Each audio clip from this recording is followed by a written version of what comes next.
Good evening, everybody. It is Monday, October 26, 2020, and this is a public meeting of the School Board of West Bend Joint School District Number 1. More than 24 hours prior to the meeting, notice of the time, place, date, and subject matter of this meeting was posted at the entrance doors at the Education Service Center and at the West Bend Community Memorial Library. A copy was also sent to the Daily News, WIBD, Milwaukee Journal-Sentinel, and other media sources that have requested notice of our meetings. I'd ask Superintendent Wimmer to confirm that this meeting was properly posted. Yes, it was. Thank you very much. Let's rise for the Pledge of Allegiance. I pledge allegiance to the flag of the United States of America and to the republic for which it stands, one nation, under God, indivisible, with liberty and justice for all. All right, thank you, everyone. We recognize a quorum present. Nancy Justman will be joining us a few minutes late, but she will be joining us shortly. So the next item would be the approval of our agenda. I would make a motion to approve the agenda. Second. Motion and second to approve the agenda. And I will be calling out the motions just for the purpose of the record here because the folks watching can't see our mouths move with these masks, so I'm not exactly sure who did the motion. So that was myself and Tani Schmidt as a second. Motion and second to approve the agenda. Any final discussion? All in favor, please say aye. Aye. Any opposed? Great. The motion carries. All right. We've come to the public participation portion of our meeting. I've not received any comment cards. Is there anyone in the audience today who wishes to address the board? Just be sure I'll call it again one more time. Anyone who wishes to address the board? All right, since no one has come forward, we will pass on public participation and we will move to the consent agenda. So in the consent agenda, we have some minutes of the September 28th, 2020 annual meeting, minutes of the October 5, 2020 regular board meeting, ratification of contracts, ratification of driver contracts, and resignation. And Paul, I think you had mentioned that there was a correction to the annual meeting minutes. Yes, to the minutes from September 28th, a minor typographical correction. Jen Roush, if you can catch this, in 7A, paragraph 2, summarizing Kurt Rebholz's comments towards the sentence 3, I guess. He explained how it relates to the average homeowner in West Bend who owns a home between, it should be 200,000 and 400,000. We're missing that last zero. So minor technicality, but I wanted to call it out and make sure we got it corrected. Okay. So thank you for bringing that forward. Are there any other items to discuss with regard to the consent agenda? If not, a motion would be in order to approve with the correction noted. Motion to approve with the correction noted on the minutes of the September 28th annual meeting. Second. Thank you. Motion by Joel, seconded by Paul. All right, I will call the motion. All in favor, please say aye. Aye. Aye. Any opposed? Great. The motion carries. All right. So that brings us to a report. So we are going to hear from Ms. Noonan's Project Lead the Way Biomedical Innovations class. And so I believe, Laura, are you going to introduce these folks for us? Ms. Noonan is going to come on up with her Project Lead the Way Biomedical Innovations course, as President Zweigert had shared. Our Biomedical Innovations course is one of our capstone courses in the Project Lead the Way program. And students typically are working at a hospital and did not have that opportunity at this time. So to be able to look differently and innovate differently, they had a prime opportunity as we are in the middle of a pandemic and they are doing biomedical innovations to explore a different way to look at it. And so when we think about those life and career skills of being flexible and adaptable, Ms. Noonan and the students really had to examine how they could research during this time. And I'm really excited about the work that this team did.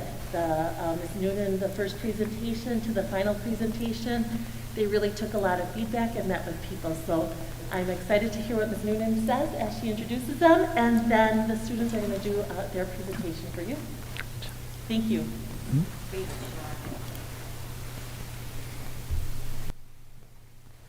Good, good evening, West Bend School Board members.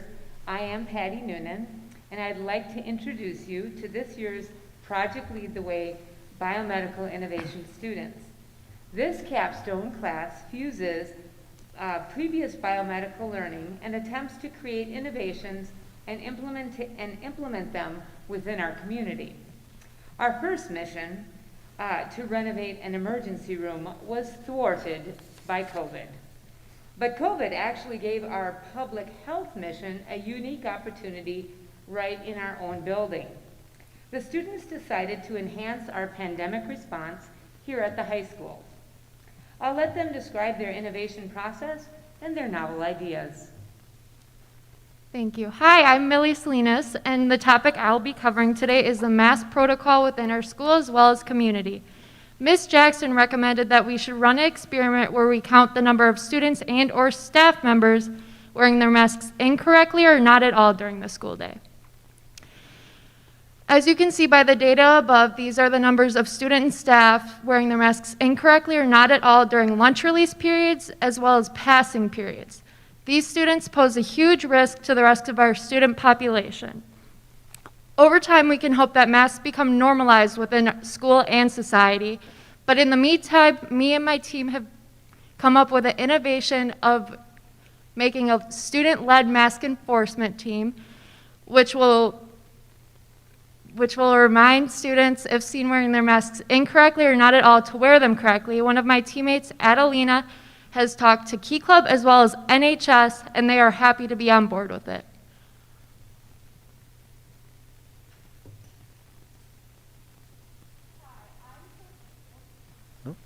In the microphone here. Go ahead, try again. Oh,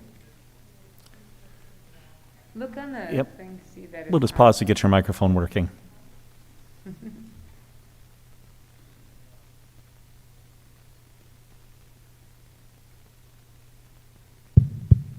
There we go. Hi, I'm Sophia Haymauer, and speaking of masks, Millie, my research for the team was on the use of neck gaiter masks. A study from Duke Medical Center revealed that speaking through the gaiter seemed to disperse the largest droplets into a multitude of smaller ones, essentially spreading the virus. This explains the increase in droplet count relative to no mask. One thing to note is that in this experiment, they only tested a double-layer neck fleece gaiter, which is better than the most common type, single layer. A second opinion is from Dr. Diaz, who studies at Yale's Infectious Disease Center. He concluded that when subjects were talking, gaiters allowed particles expelled by the wearer to break up and spread faster, thus not protecting the wearer and others around them. Other institutions have taken notice to these risks, and for example, most airlines don't actually allow passengers on a plane with a neck gaiter. Now, if you will turn your attention to the diagram on the screen, this graph shows droplet transmission through the corresponding mask. Each solid data point represents the average of dispersion of particles. All data was normalized to the control trial, which is wearing no mask. As you can see, it outperformed the gaiter. Seeing the consequences of wearing these masks, we'd like to inform students and remove the use of gaiter.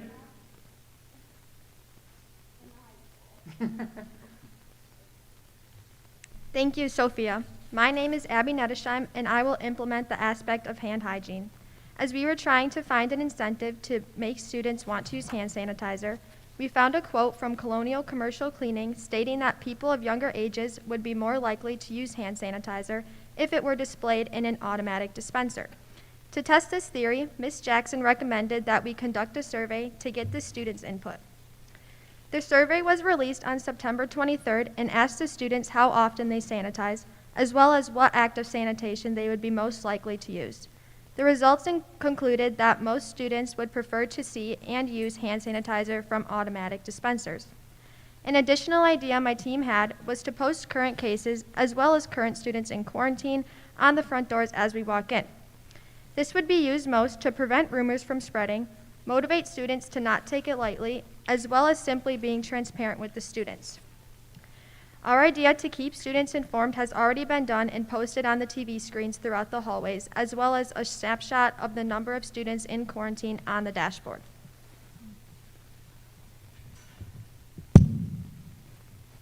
Thanks, Abby. My name is Amber Kennedy, and I took a look at another way to reduce spread.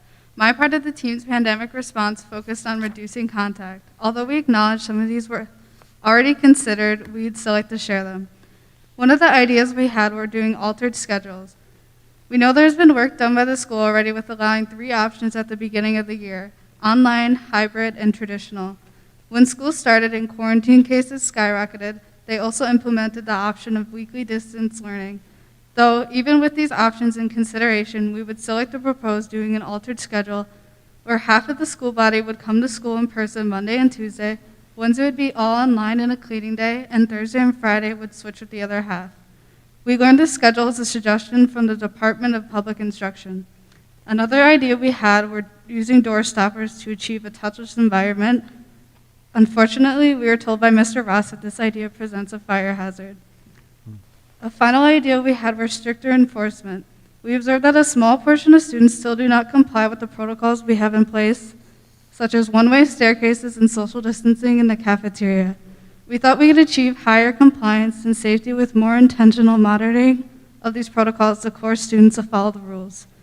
The school administration, after listening to our suggestions, have already lowered contact in the cafeterias by opening the silver lining gallery for space during lunch. Hello, my name is Adelina Corciari. In addition to Amber's innovations, I believe a concern with COVID-19 spread is in our bathrooms. One of my main focuses in our bathrooms are the hand blow dryers and paper towel. There was a Harvard research study conducted regarding the differences in the two. In the study, researchers left out a petri dish for 30 seconds in the bathroom while participants used hand blow dryers. This resulted in a staggering 254 colonies of bacteria. The other dish was left out for 2 minutes while participants used paper towel. There was only 1 bacteria colony in result. This data validates the need to switch to paper towel, as not only did researchers find 254 colonies with hand dryers, but viruses are much smaller, allowing further spread. On another note, COVID has recently been found in urine. To help prevent the spread of COVID-19, our team discussed utilizing paper toilet seat covers and toilet seat lids. We spoke with Mr. Ross, and it was seen as unrealistic in a high school setting as it would be expensive maintaining and installing. Students would benefit from air filters as bathrooms tend to overcrowd. In regards to cost analysis, installing a paper towel dispenser is about $4,250 a year, which is only temporary. This has been approved by Mr. Ross, and my team and I are very ecstatic about this change. Also, if we were to install them, air filters would be about $40 each per restroom. Although costly, the implementation of paper towel and air filters would not only benefit the student body and staff, but also our community. Thanks, Adelina. My name is Jordan Collette, and we have some other problems that extend beyond the bathroom. The original CDC guideline that we have all heard since the pandemic began is that we need to stay 6 feet apart and social distance. However, this is almost impossible in a school setting, as my team and I have noticed by our crowded hallways. This must be fixed in order for us to achieve a setting of social distancing in our school. Now, the hardest step, thanks to all of you, is already done, and we have a 10-minute passing period. However, it is not being used efficiently. The solution to this is implementing directionals.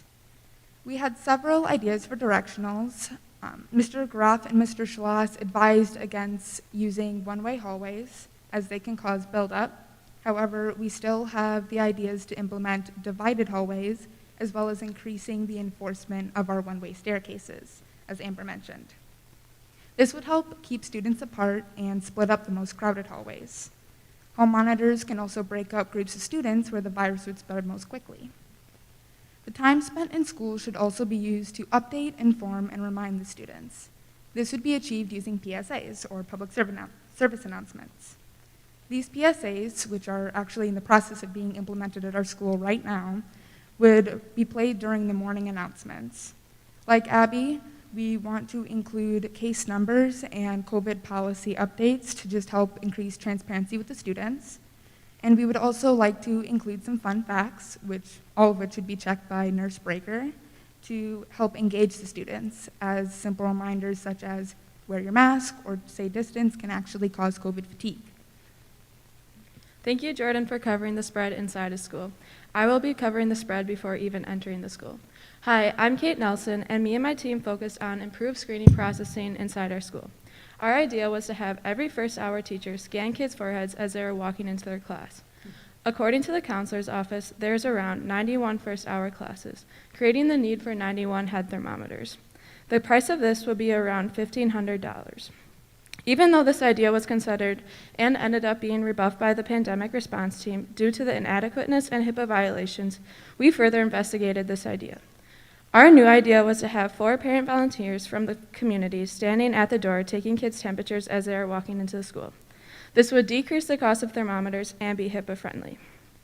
If a kid had a temperature above 99.4 degrees Fahrenheit, according to the CDC guidelines, they would be asked to step aside and be sent to the nurse's office for a further smell test. Hello, my name is Jordan Rivera. Along with Kate, I also covered the screening process. We know taking temperatures was considered, but as a team, we feel our school does need a stronger screening process. Going off what Kate said about temperature taking, we wanted to check what other schools were doing involving temperature taking as well. Some schools we looked into were KML and DSHA. Although no larger schools around us are currently screening students, KML and DSHA, much smaller schools, are able to screen. KML and DSHA both have temperatures taken every morning, certain doors used to go through, an app used like we do for sports that follows the CDC guidelines. Parent volunteers, and KML got a federal grant requested by the superintendent for money for these items. Other schools seem to be having a stronger screening process that doesn't violate HIPAA. We feel like we should be able to as well. Regarding what Kate said, when kids are sent to the nurse's office, we as a team thought it would be a good idea to take a smell test. I found one on Amazon for $9.95. It's a 8-item sensory smell test, accesses abilities and senses in minutes, immediate scoring, and relatable smells that everyone should know. Thank you so much for your time tonight. Is there any questions you guys would like to ask? So thank you for the effort put into this. I'm sure there's many hours represented behind the index cards. Specific question for, I don't know if it's Millie or if you want to take it, but on the mask protocol with the survey, just curious as to the time frame on when that sampling was done. Was that from today? Was it the first week of September, somewhere in between? That was done on September 18th.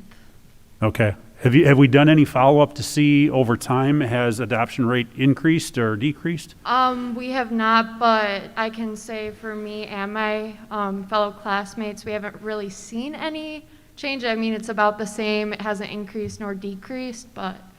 Okay, thank you. Yep. Is this Kate right here? This is Adelina. Kate's down there. Adelina, I think it was during your presentation, you talked about something that Dave Ross did agree to that you guys were ecstatic about. I want to make sure I heard that correctly. Is that air filters in the restrooms, or? No, that's the paper towel dispensers in the restrooms that don't already have them. Gotcha. Great, thank you. Yep, you're welcome. I think there's four bathrooms? 6. Yeah, 6 bathrooms that currently only have blow dryers. I have a question also about masks. In your mask graph, there seem to be a few different kinds of cotton masks. Cotton 1, cotton 3, cotton 4, cotton 2, cotton 5. What's the difference between those? The difference between those was the different layers. So they tested one. I have like the separate data. There was another graph that went along with it, but this one related directly to my study. It was a cotton mask single layer, double layer, and then homemade, and then like purchased from the store. So that was the difference between all those. I'm not sure actually which ones correlates, but.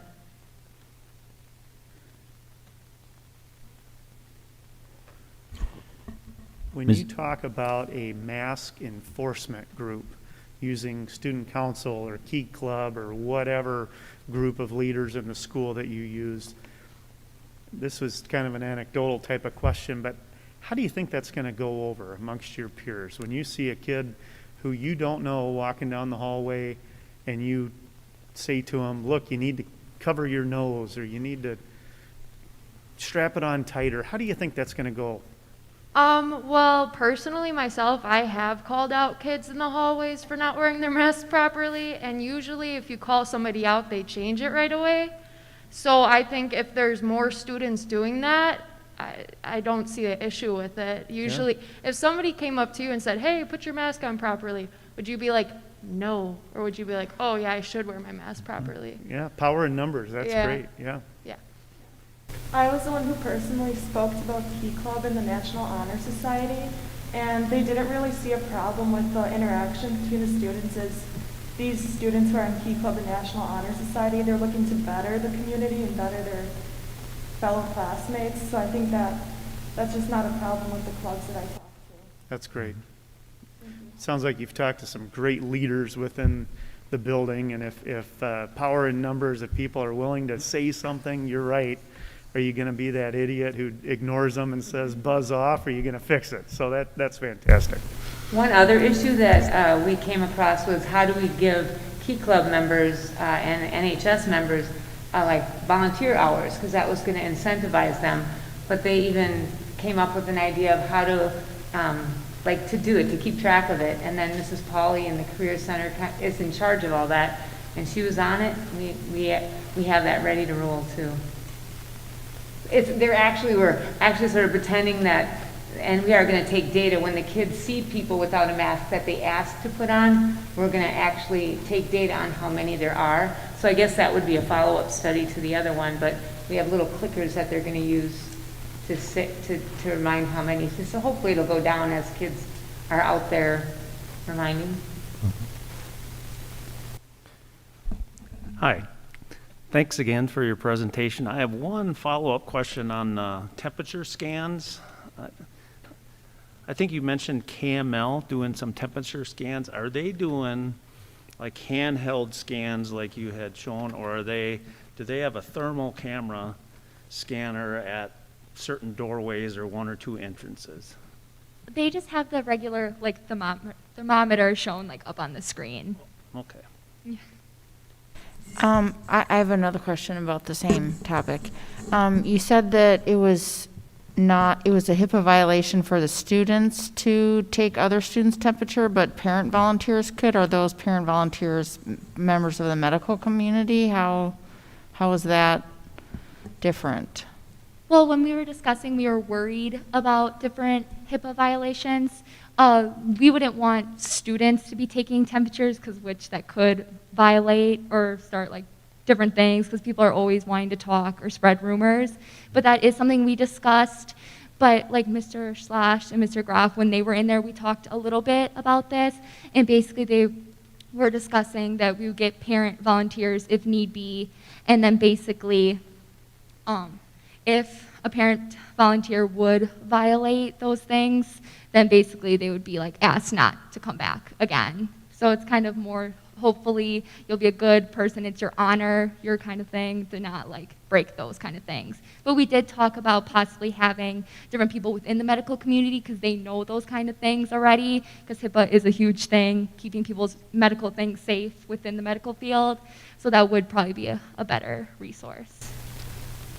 And I also, in follow-up with Jordan, the HIPAA violation initially, I guess, that we came across was having a teacher in first hour, do everybody as they came in, and then everybody in the class would know who it was, because they're familiar with each other, and it would be really easy to like say, hey, somebody got pulled today, and now, they're not here tomorrow. So that was the HIPAA problem. So we revised it to the parent volunteers at the door, and we did, discuss the possibility of having medical professionals as parent volunteers. Are there ways to volunteer to have your temperature checked by like a self, I haven't seen them yet, but I gotta think pretty soon there's gonna be something that you can just walk up to yourself. Yeah, I think there are some apps like that can read temperatures as people walk by, but we didn't see any schools using them. They're used in like other like industries, but not in a school. Okay. Am I speaking to that correctly, Jordan? Yes. Okay. Yes. Then you just don't have to worry about the HIPAA if people are scanning themselves as they walk in and they're the only ones to see it, because I'm sure even if people have a fever, they don't realize it. So. Yeah. So yeah, that's a setup and cost thing that we would have to see. And it hasn't been done yet, but the screening process was important to the girls. Great. Any other questions for our class? Sorry. Oh, yes, please. Regarding what you, Ms. Schmidt, just talked about with Ms. Noonan, we do actually already have set in place, beginning of the school year, they sent out an email or newsletter saying that we should self-check our temperature every morning before coming to school. But I can say for myself, I haven't done that, and I work in healthcare. So every day when I walk into work, I get scanned, and I mean, it's pretty quick, like probably, what would you say, five seconds? So what they were worried about with HIPAA is, like if we're having people come in the morning, quick scan, if their temperature is kind of iffy above that certain point, hey, let me have you step to the side quick. We're going to retake your temperature in a couple minutes, see if you cool off or if it was just a bad scan, you know? So I feel like by having somebody get scanned instead of doing it by themselves, it would be more reliable, because I don't think many people are scanning themselves in the morning. So I think it's kind of like your hand sanitizer. The automatic hand sanitizer is, you found, is more, people are more likely to use it because it's more convenient. So I feel like when kids are rushing, and adults rushing to get out the door in the morning, it just seems like one more thing that you might not do. But walking into a building, if it becomes part of your routine, then it might be just like the automatic hand sanitizers, you might be more likely to do it. Yeah, exactly. Thank you.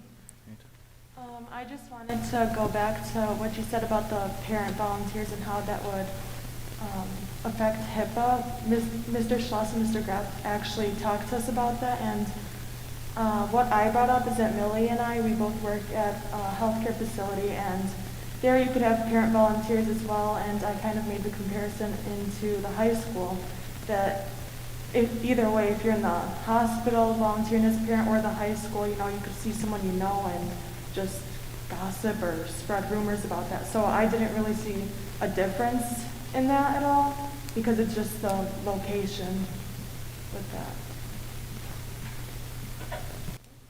Thank you. Any other questions for our group? Eddie, are these all seniors? They are. This is the capstone class, and a number of them have gone through all 4 Project Lead the Way classes up to now, and will be getting their white coats at the end of the school year for that honor. But yeah, these are the top of the line seniors. That's awesome. Can you quickly, just from where you're at, tell me what you want to do after high school? I want to go into nursing. I've been accepted to Concordia Marine Park, so fall 2021 I'll be. Awesome. I want to go into biomedical sciences. I got accepted at UWM for that. Not really sure where I want to go after that, but I'm going to explore further and see what interests me. Good. I want to be a labor delivery nurse, and I got accepted to Bible school today.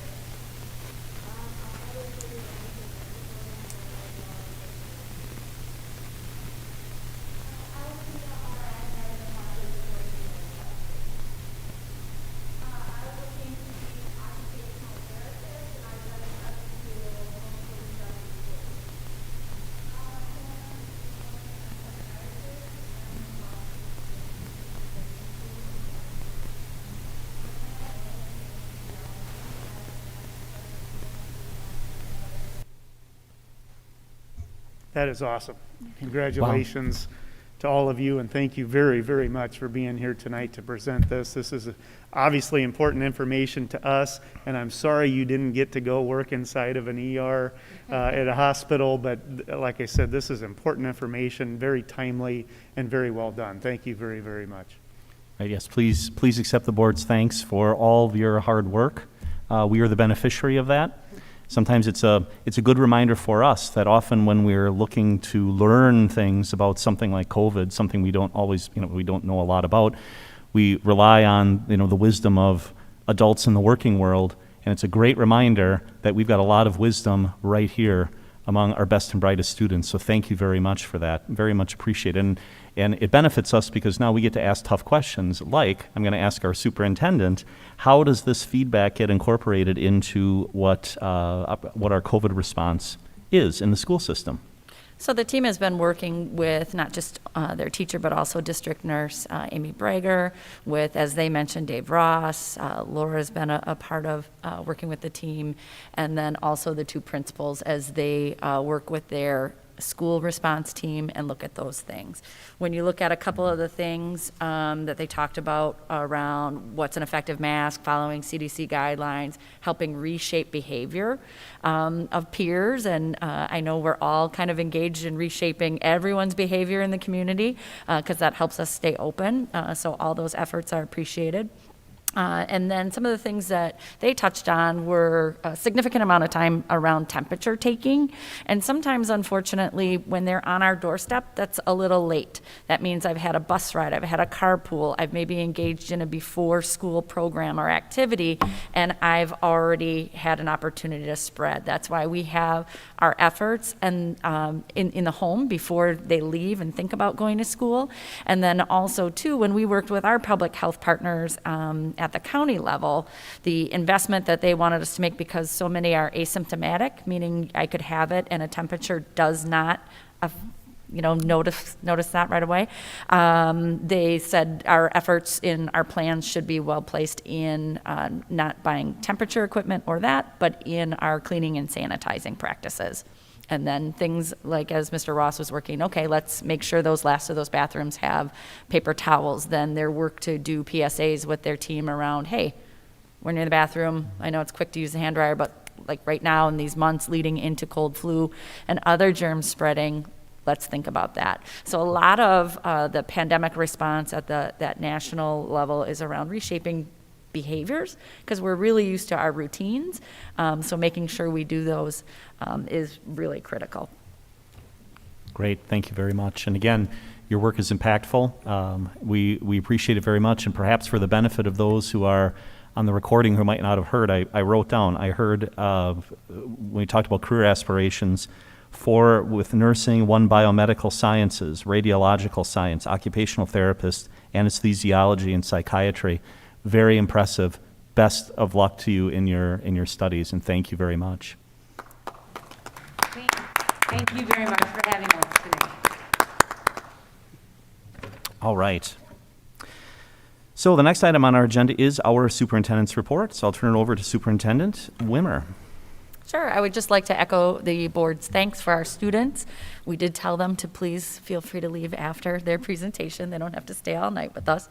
But thank you for their work. We're celebrating our 38th day of instruction today, so that team pulled off all of this in the 38 days that they've been in school. So thank you to them and the work that they put into that. And a thank you to everyone regarding their efforts in keeping us open and making sure that we're able to continue to provide in-person instruction.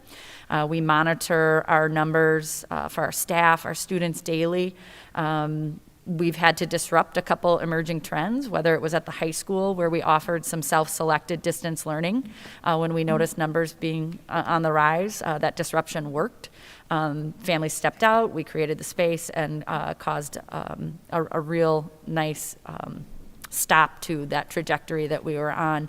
Silverbrook, we were in need of auxiliary staff last week, and we're able to work through HR to reallocate people to, again, continue to maintain instruction and services and mitigate a trend that we were seeing. We've had our first 4K classrooms impacted, and 4-year-olds, as you can imagine, they don't wear masks, and there's no concept of 6 feet. Sometimes it's hard for us to conceptualize 6 feet, so with 4-year-old, it's even harder. So those classrooms then are stepping out for quarantine. So we've had a couple of those classrooms, but again, a thank you to our families, our community members, our staff for what they're doing. We continue now at this point to update our dashboard daily. We work across the region with superintendent partners in public health. Children's Hospital does an update for superintendents as well.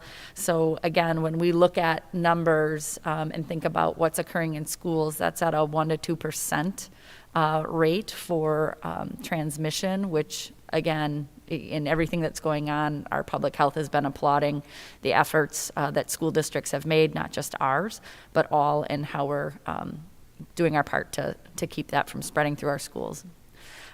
So when we think about keeping our schools open and having instruction, I know later in the agenda, Laura's going to provide a more in-depth assessment of virtual instruction.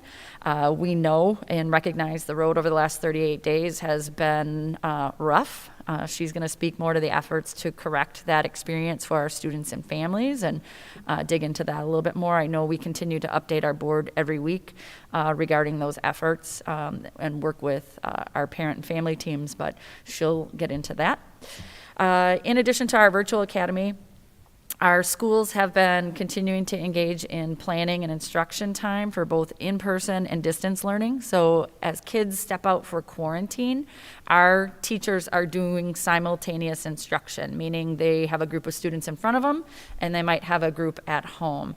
And that is difficult to plan for and manage, to say the least. So as I look at kind of balancing that and making sure we've got high quality instruction in kind of all of those domains, and I'm looking ahead to entering cold and flu season and calendars, looking at November and December travel around maybe Thanksgiving or a winter holiday, just looking at all those, I want to do everything that we can to continue to provide in-person instruction. And I know I've talked about it when I work with the Washington County superintendents. You know, should we be looking at our calendars around pushing in some days of maybe staff planning or virtual instruction, really specifically right now looking at that Thanksgiving or that winter break, so that it gives us maybe a couple days, because you have to look back 48 hours. And I would anticipate as families gather, or families are together more, maybe kids are home from college for those breaks, that we could be really exponentially, garnering exposure during that time. So I just want to make sure that we're doing everything we can. But prior to going down that path, I know I wanted to surface the conversation with the board, just to see what your thoughts are. Would you like us to kind of study and make a recommendation? Thoughts on? If you're looking at the week of Thanksgiving, I think the sooner the better to inform our community. We're about a month away, I think, maybe 5 weeks away. And so if you're looking at that Monday, Tuesday of Thanksgiving, doing something other than in-person instruction, obviously the sooner the better. But I think it's a great idea. I think you're right that we're going to have potential more exposure with people home from college, families getting together. And so whether you do a virtual Monday, Tuesday, or you do no school at all, I think it's definitely worth looking at, yeah. I think one of the things that we've really done, I think, well, is be responsive to the community and continue to give choices. I don't think it would be in every family's ability to navigate stepping out for those days.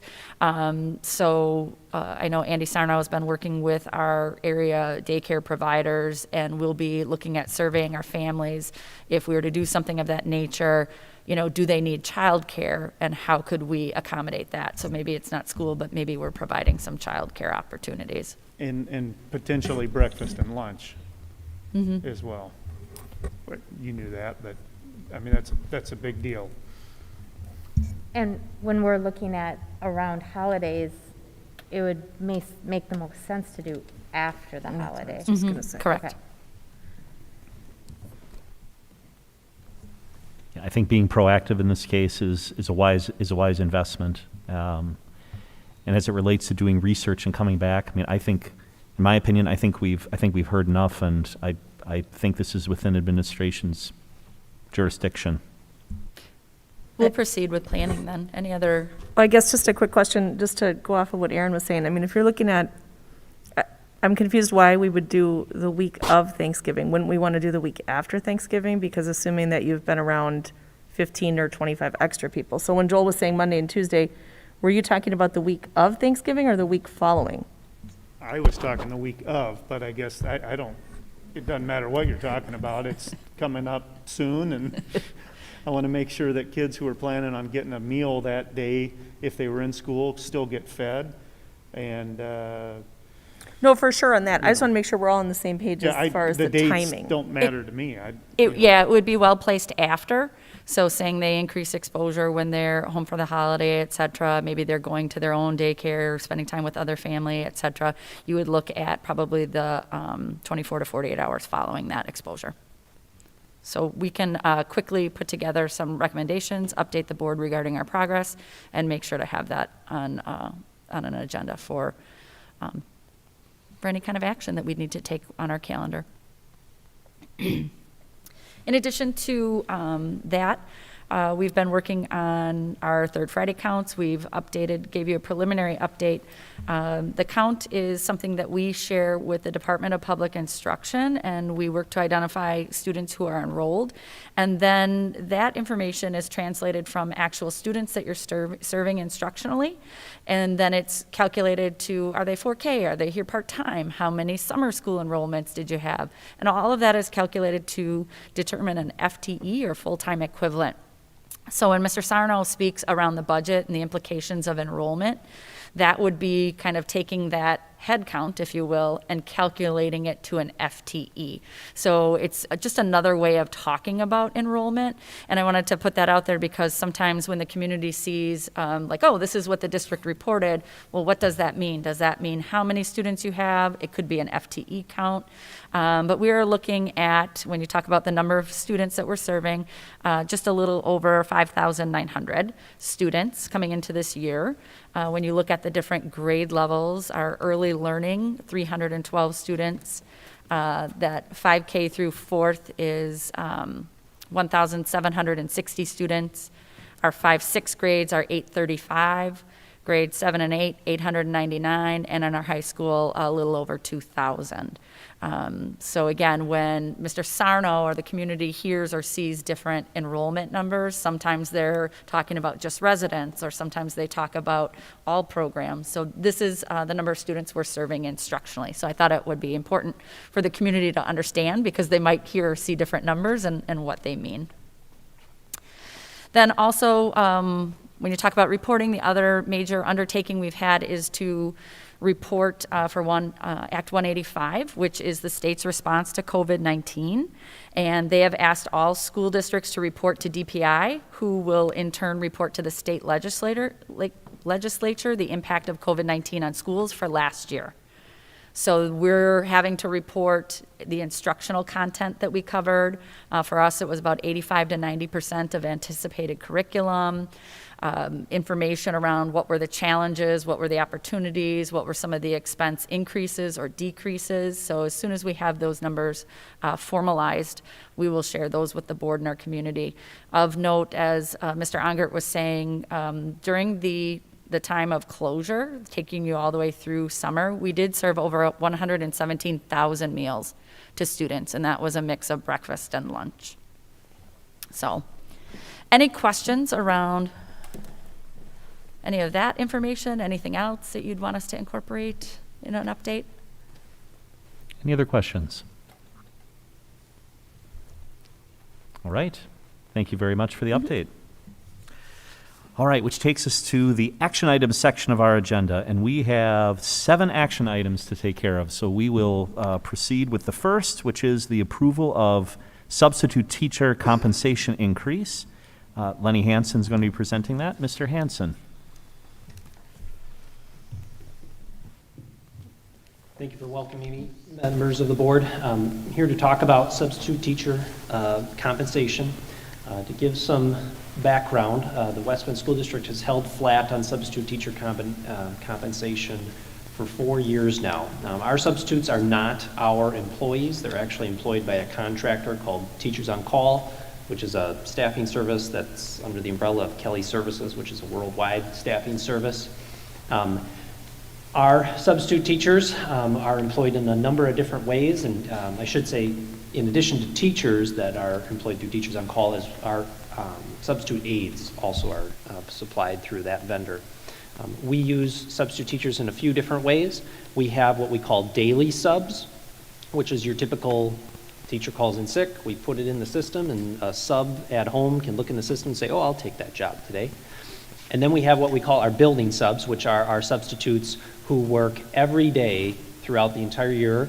We station them at a specific building, so they really do become part of the staff, which helps them be really familiar with the classrooms, the students at that school, which make them extremely effective substitutes as well.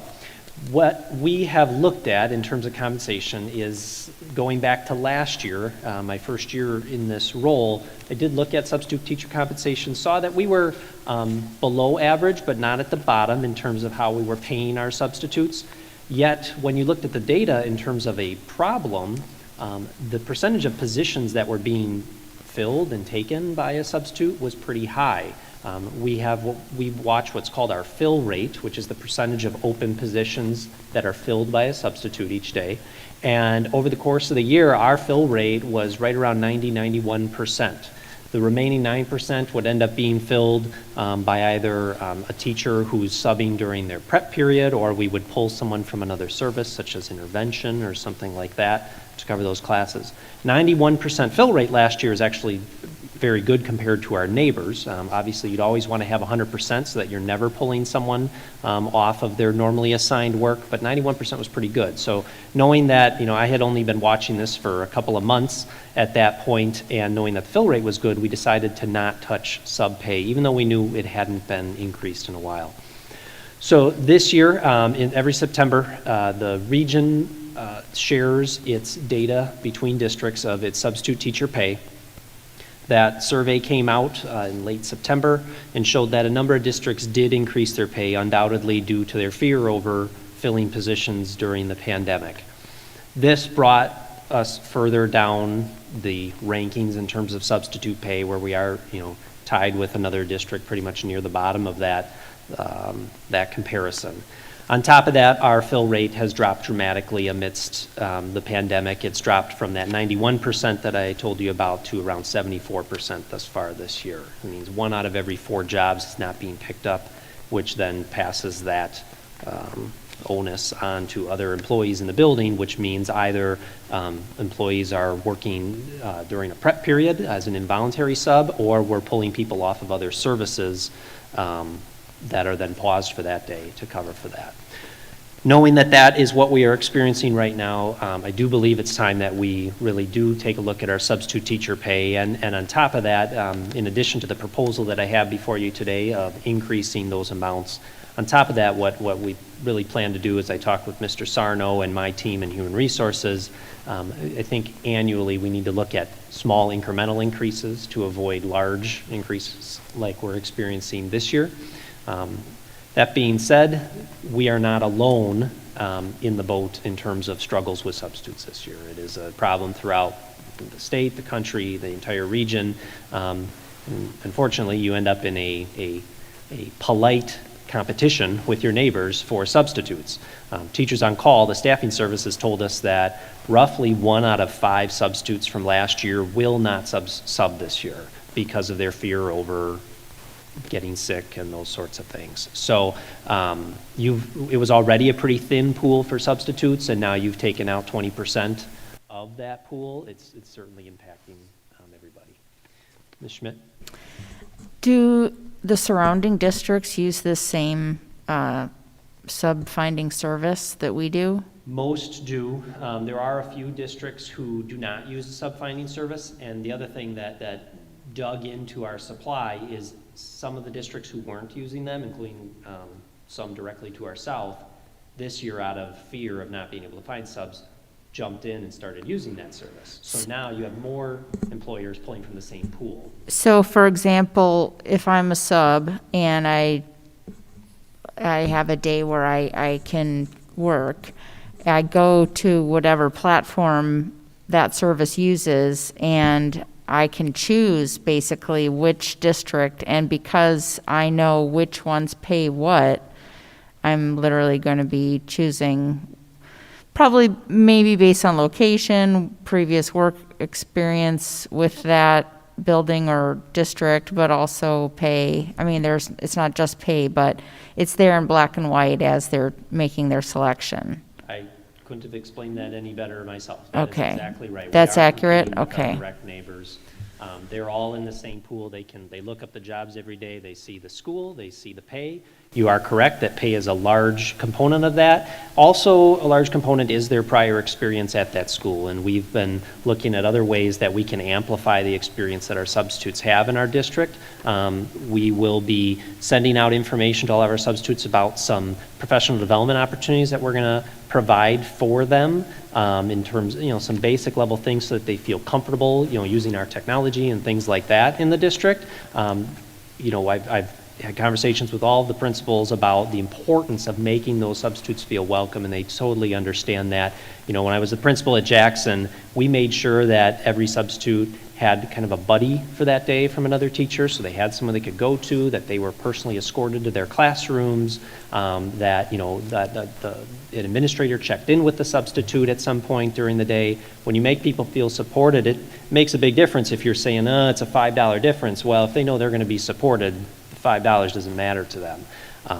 So we really want to pair those professional development offerings along with, we're going to re-communicate to our substitutes all the safety precautions that we have in place, so that they really understand all the things we're doing to keep them safe when they're here. So I view that communication going out with hopefully information to all those substitutes about an increase in the pay as well. We have not been able to fill all of our building substitute positions this year. Those are those ones that are assigned to a site for the entire year. We usually are able to fill almost all of them, if not all of them. And I do think that the compensation is a factor. Right now, our building substitutes are paid the same as our daily subs, whereas if we compensate, slightly more for those building sub positions, I think we're more likely to fill those spots. And we always have excellent experiences with those building subs because, like I said, they're in the building every day. They know the teachers, they know the kids. It's just a very seamless transition. So the proposal that I have before you is to increase our daily sub rate from $105 a day to $115 a day, and our building sub rate from $105 to $120 a day. In terms of budget, we are looking at last year where it's hard to predict what your expenditure on subs would have been because we stopped having school after the end of the third quarter. However, even prior to that, we were tracking to be under budget on our sub pay, our sub expenses by about $84,000, I should say. Had we followed that trend over the course of the year, we would have come in under budget around $84,000. Certainly, the goal of this is to have higher fill rates, which means not only are the subs we would have had anyway going to cost more, but we're going to have more subs in the building. So this certainly is an expense, but at the same time, it's part of our core purpose. I mean, if I don't have teachers, I'm not providing a exceptional quality program. So it's one of those costs that needs to be borne in order to deliver our program. This year we are tracking to be well under budget by about at least 12 to 15% on sub costs. We haven't had as many leaves of absence by employees as typical, and we have so many unfilled jobs, which is likely to blame for that savings right now. I'm not trying to come in under budget on subs. I'm trying to fill every job that I can because we know that'll be a better experience for our students and for our staff who are doing a lot of involuntary subbing this year, which is the case not just in the West Bend School District, but every district around. Right. Any questions for Mr. Hansen? Hearing none, the administration has asked us to consider two motions. I will make a motion to increase the daily substitute teacher pay rate to $115 per day. Second. Second by Tani, thank you. Motion to increase the daily substitute teacher pay rate to $115 per day. Any final discussion? All in favor, please say aye. Aye. Any opposed? None. Thank you. That motion carries. I'd also then make a motion to increase the building substitute teacher pay rate to $120 per day. Second.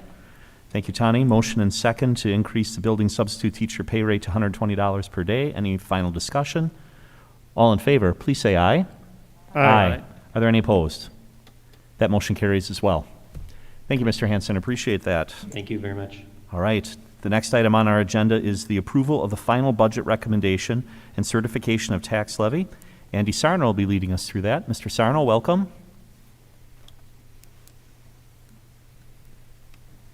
Good evening, members of the board.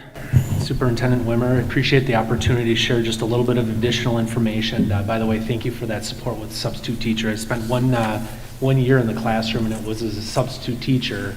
And I do understand that it can be a challenging role, and making sure, as Mr. Hanson indicated, it's important to have a quality teacher in front of the students as much as possible. The topic that I'll start out with tonight, I think I have two in a row. First topic is finalization of the levy, the mill rate in the budget. So the levy meaning a dollar amount, the mill rate is a percentage, and then an updated budget based on the preliminary budget that was approved back in June.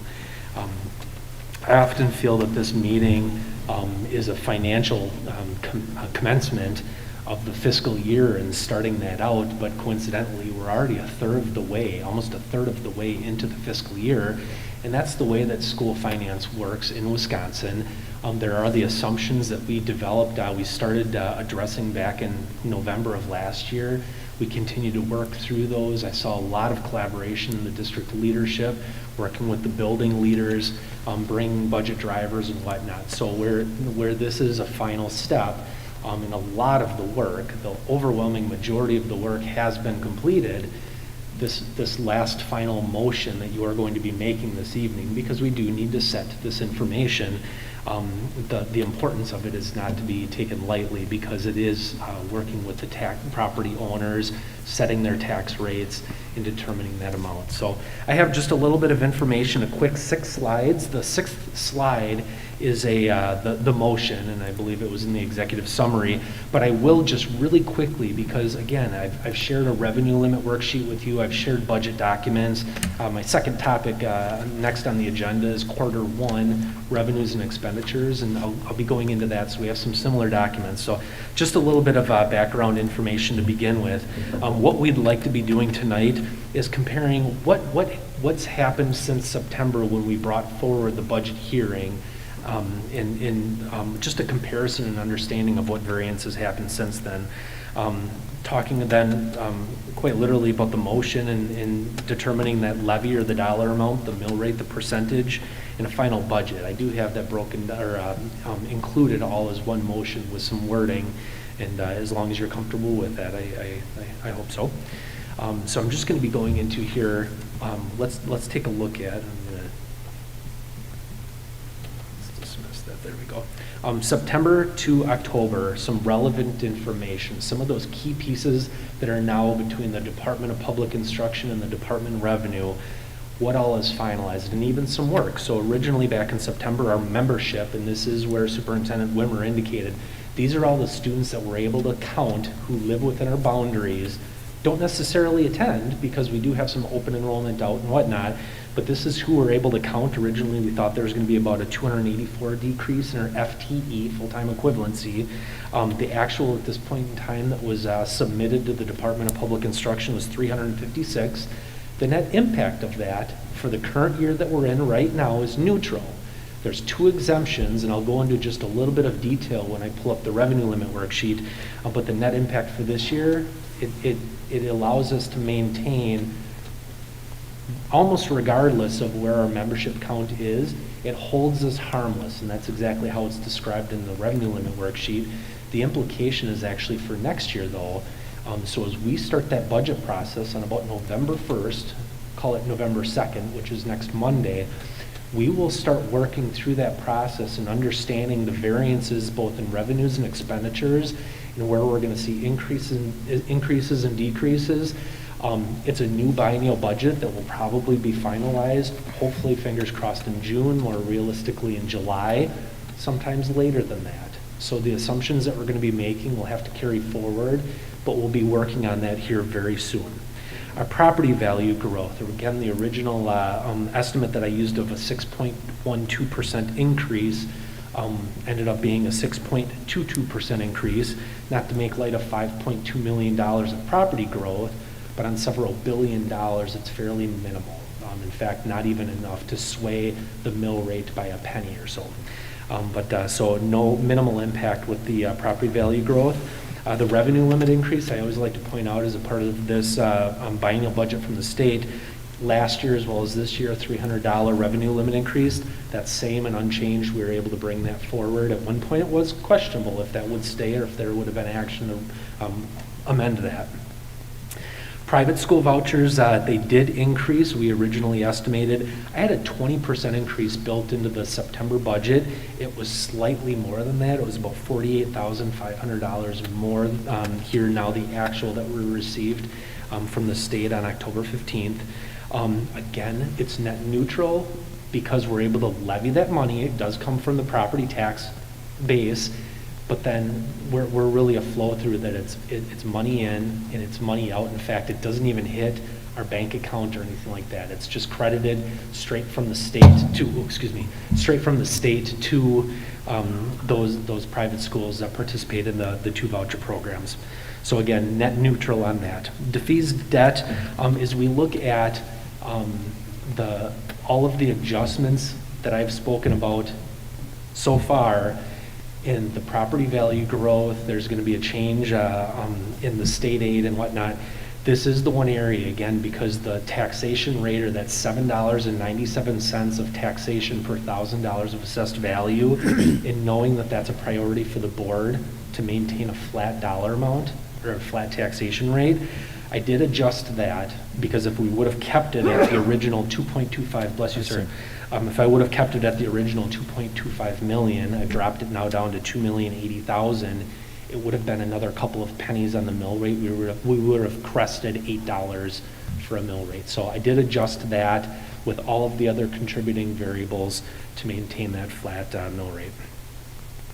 As I indicated, the state aid, the final dollar amount that we received from the state, it's another $120,000. Keeping in mind, that doesn't mean we have an additional $120,000. It's just more of the revenue limit is coming from the state based on the earlier projection that we used. So the variance is shifted to the levy, or away from the levy in this sense, since it was an increase. But as I indicated, a stable mill rate for the third year in a row of $7.97.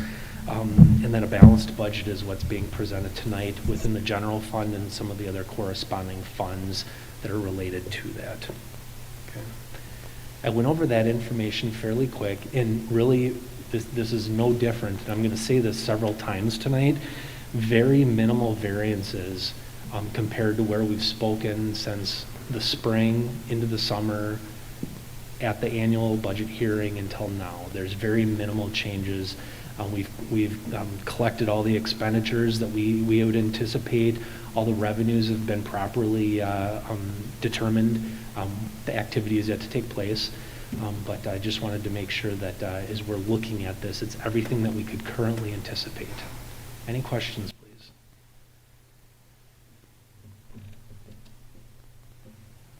Any questions for Andy?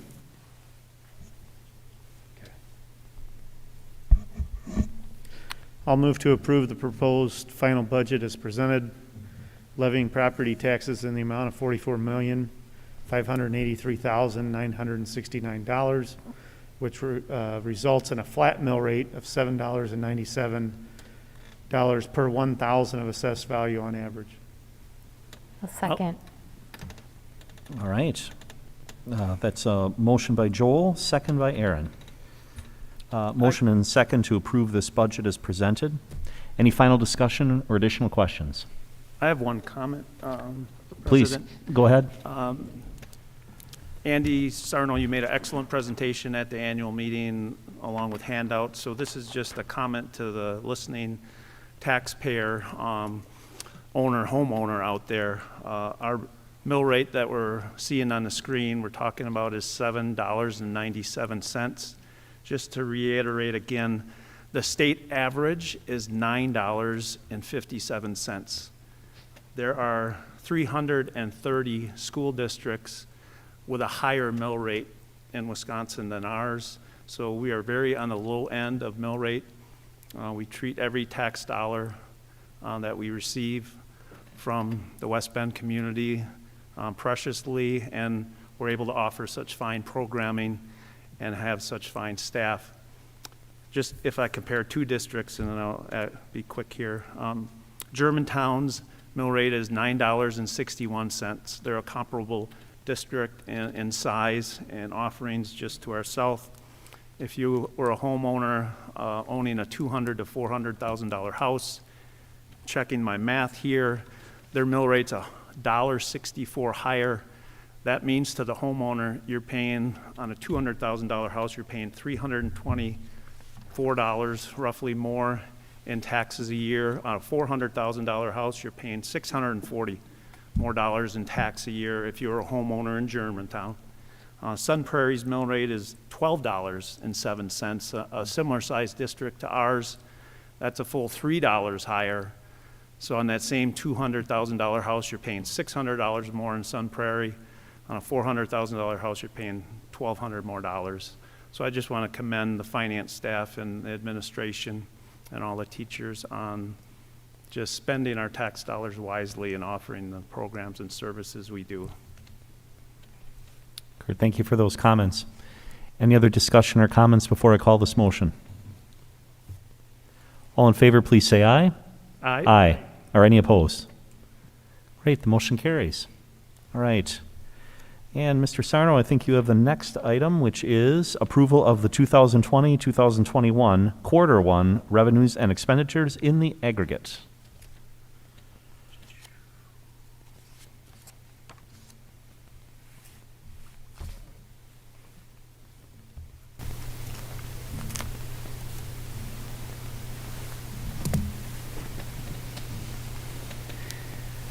Thank you for this opportunity again.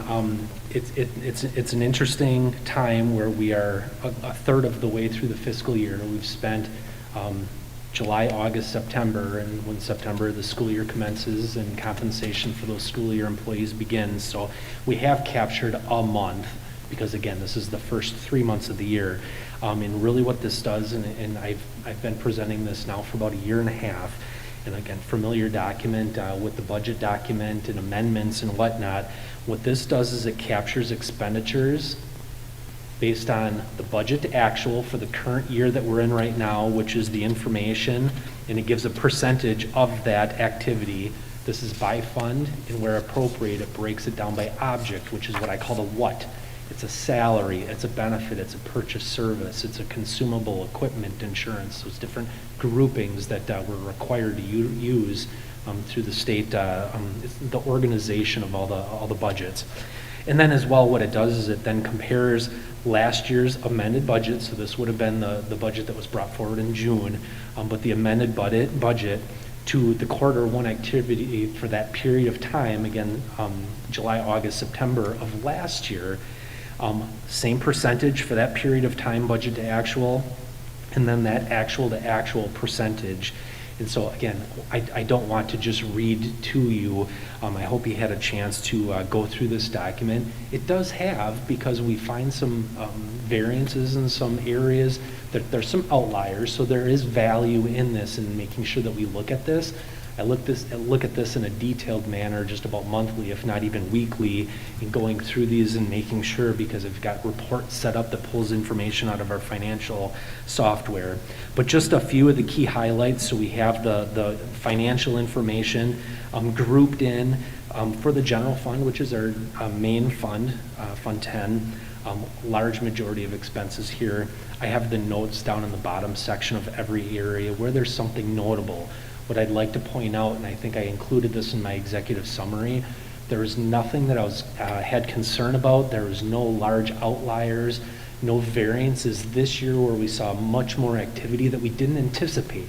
I knew that we purchased more consumables this year as we were gearing up with the COVID necessities to make sure that we were anticipating children with both cleaning supplies, the technology that we were procuring and whatnot, but there was nothing that we didn't anticipate in comparison to last year's activity that would cause concern, that would need further inquiry. By all means, I'd certainly appreciate any questions that you might have in any of the data. But just as an example, the overwhelming majority of revenues are tracking as anticipated and has historically occurred. So that's with the general fund, no outliers in that green shaded cells. Miscellaneous categories larger. Why is that? Because our clinic, we actually had a clinic guarantee prior to changing over to the freighter, and that dollar amount has now been turned over from our prior vendor, deposited, and it's a miscellaneous revenue. That's how we're required to document that money, and that's why we're seeing that blue shaded cell, a 78.1 increase compared to last year, because there's a large $500,000 deposit into that area. So I have shaded some of the cells with the comments, the notes areas.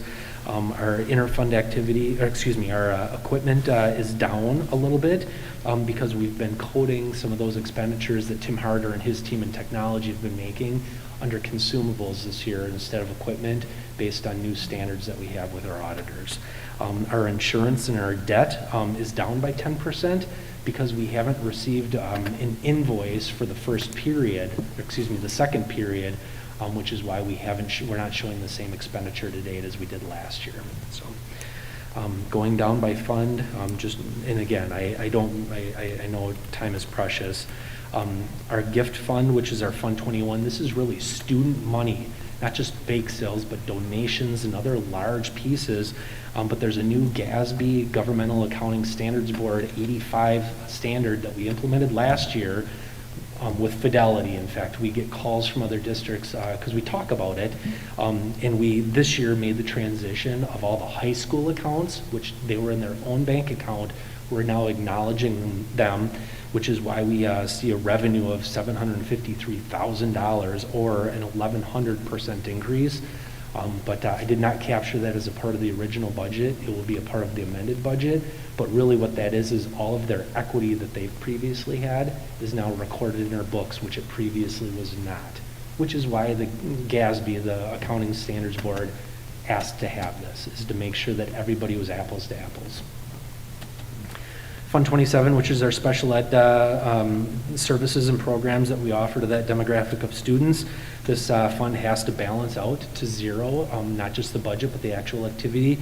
And this captures everything that we offer through individual education plans, all of those services and programs to those students that we can anticipate at this point in time. Granted, there may be students moving in and out, or for that matter, be adding or deleting special education services, but at this point in time, it captures all of that activity. Fund 29 is our Head Start. We're the county-wide program. The increase at this point in time, where we have done a claim already, which we did not do at this point last year, but a little bit of an increase is Emily Melstrand was awarded some COVID money specifically to address students returning, which she's utilizing in that method. Was there a question, Ms. Schmidt? No. Oh, okay. He's sneaky like that. We have our non-referendum debt, which is the debt that the board can choose to enter into. Again, those budgets accurately reflect the activity to date. And the only variance is that there's a lack of interest payment because that less payment was due this year than last year, just based on the repayment plan of that interest in the fall here. Fund 39 is our referendum debt. A little bit presumptuous is that this budget you see in front of you is the budget you've just approved. But it does incorporate that little over $2 million of the defeasance. But again, that activity, the payments and whatnot, all tracks as it should be based on those repayment of those different debt issues. Fund 41, Mr. Ross and his team in facilities, they've spent a large majority of this year's expenditures in Fund 41, but keep in mind we have Fund 46, which is just different rules between the two of them. But we do have that as a backup. I've budgeted $1 million in case he does need to extend into that, since we did not transfer the full $2 million into Fund 41 this year, our facilities expansion program. Fund 49, no activity, but that's where the BART money was put last year, and so there's a little over $500,000 sitting there that I'd recommend to be used at some point in time for a facilities-related project when appropriate. No timeline, no requirements on that. It's just earning a little bit of interest at this point in time. Fund 50 is our facilities, our nutrition services fund. The key piece here, and I would like to make two very important announcements. Back right before school started at the end of August, the USDA extended that summer feeding so all children would receive free meals regardless of that status. That was extended through December 31st unless they ran out of money, and it was literally stated as such, which worries me because if we're in the middle of a month and they say, whoops, sorry, we're out, how do we venture into that claim where we have to reach out to them? They've now extended that free meal status for all students through the end of the school year, effective last week. So we're going to be crafting out a message and sharing this with families because that now goes for several additional months, which is why you see very little local revenue. The only local revenue now you see, we're not collecting money from students. That's actually all, we're contracting out with several private schools and whatnot. Abby provides that service. So that's the only local revenue is providing meals to those schools. They handle their own claims. That's why we see a very large budgeted increase in our federal reimbursement this year. So based on the participation that's been happening, and if that continues, it's going to help this department be able to continue to have a budget neutral offering while we're maintaining our nutrition, quality meal, a lot of prepackaged items. Here's my first concern. If we now have free meals through the rest of the year for those families, what incentive do we have to fill out that free and reduced application form? And here's why it's important, is because it's not that just the meal, as it always has been. It's now, that's one of the big determinants with some of our with our title funding and with some other grant opportunities. And unless we have some kind of variance that happens that's different from other neighboring districts, that could cause us to have a negative impact with our title funding 2 or 3 years from now. So we need to encourage, and I would truly move my podium and speak to the community, please fill out those free and reduced forms, even though this is going to be continuing through the rest of the school year because of that other importance. So I would ask for that. We're going to make sure that we push this with elementary principals, see if they can't. This spring we even did some videos and whatnot. We'll ask families to make sure that they continue to fill those out because that will be very important for reading, math, professional development and whatnot, all related to the different title allocations. Is there any way to call those forms something else so people get a better idea that they're not just for food? Yeah, so it really is a federal form that's created. We could probably come up with some type of internal way to market that. And you know, the other thing too, so when a family fills the free and reduced form out and they qualify for free status, the district waives all associated fees to that family for the school year. And so, you know, we try to market that, and we'll see if we can't get a little bit creative. But I was corrected here a couple of years ago, and typically we say, hey, what's our free and reduced rate? It's actually family assistance. And so free and reduced is almost an old term that we should get away from. The qualification is that they are free or they are reduced, but it's meal assistance. Again, a federally coined term that we need to see if we can't kind of expand out just a little bit and make sure we market appropriately. So we'll see what we can do. Thank you. Fund 73 is our other post-employment benefit trust. It's a little bit too long in my block lettering there to spell out, but I really should do that.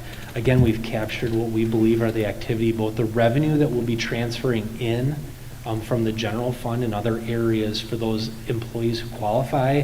On the expenditure side, it's those retirees receiving the services and whatnot. So it is the activity. Hopefully we'll continue to build up a little bit of fund balance, but the activity is appropriate with what we believe.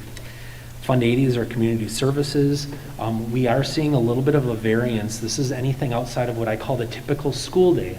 School resource officers, we have some community groups that use our facilities. We do have some activities with students, our middle school sports. Well, to date, there's very minimal in the way of middle school sports, so I would anticipate this year we will not be spending that full dollar amount. Likewise, we're not collecting the student fees for those sports, but again, we'll make sure that everything is accounted for accordingly in this area.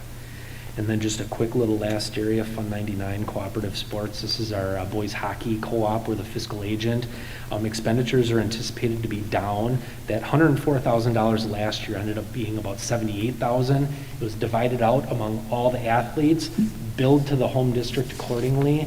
That money was collected, but this year we're anticipating about $66,000 in expenditures that will be divided out. I believe of which we're about 30,000 of the 66 that are our athletes that we're responsible for. But I think they're starting sometime fairly soon, if I'm not mistaken.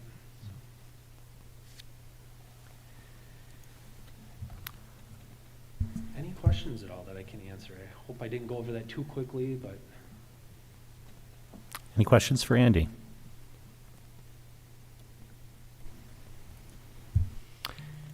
Hearing none, I would move to accept the 2020-2021 fiscal year quarter one revenues and expenditures in the aggregate as presented. I'll second that. Thank you, Kurt. Motion and second to approve the report. Any final discussion? All in favor, please say aye. Aye. Any opposed? Motion carries. Thank you. Thank you. All right. Next up is Mrs. Laura Jackson, who will be walking us through a number of items. The first is approval of new high school courses for the 2021-2022 school year.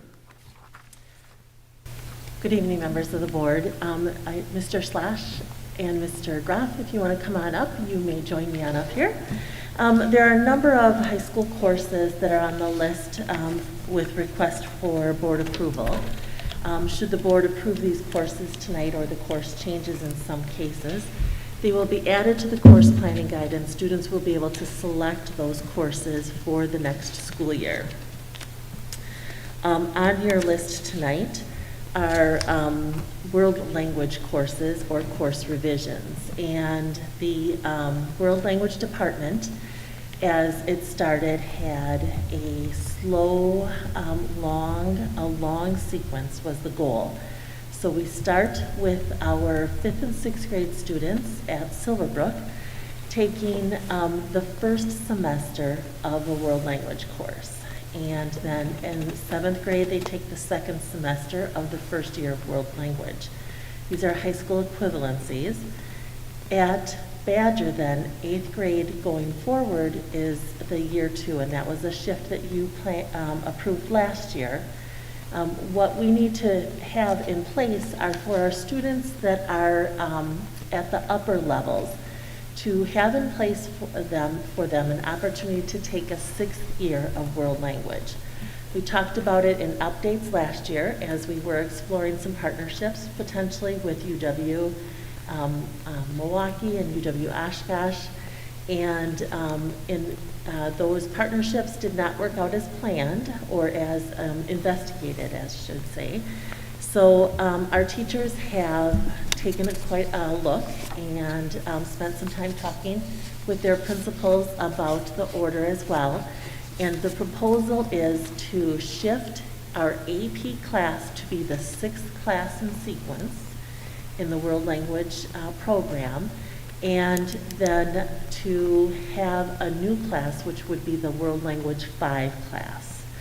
So the World Language 5 class would be Language, Literature, and Culture, and that would be the new class. AP would be shifted to be the 6th course in sequence. Are there any questions about the world language course proposals? I'm going to step to the side in case Mr. Schloss or Mr. Groff want to address them. So just to recap, this seems like this is an expansion of our offering, correct? Correct. And this would take effect in the 2021-22 school year. So with because today, the 5 class is the AP class, correct? That's correct. So by pushing AP access out 1 year, are we jeopardizing any students' capabilities now to get that AP credit? You are not jeopardizing any current students' opportunity to get the AP credit. Okay. Good question. Any other questions on the language proposal? All right. We have other ones to discuss with regard to choir, correct? Correct.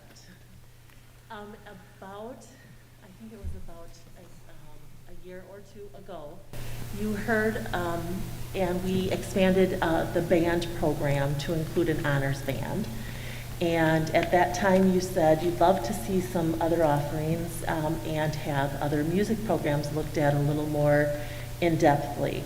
And last year in January, our choir teacher, Ms. Turnell, and Mr. Schloss came forward to talk about a need in choir and an opportunity to go deeper with some students who have, who are really in their second year of a more advanced choir, and to separate out those classes so that in their second year the teacher could go, or by their audition, could go deeper.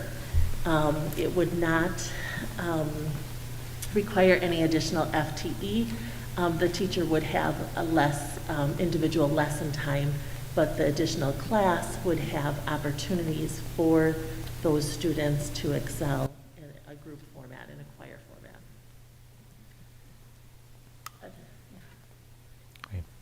Any questions with regard to the choir and choral union courses? All right. And last but not least, meteorology. Yes. Our high school teachers have kind of talked about this class for some time because of some gaps in the earth opportunities for students to spend time with the earth science standards. And our high school science department has brought forward the proposal for the meteorology class that you see before you. It would utilize the same textbook for different, for some of the units of study that's already in place, but those sections, the textbook is, has some units in it that are not part of the current course. And this would allow not only the study of meteorology in a really focused, attentive way, but also it would allow our students to have more opportunities to meet those earth science standards, and it would utilize the same resource. Are there any questions about the meteorology class? Any questions?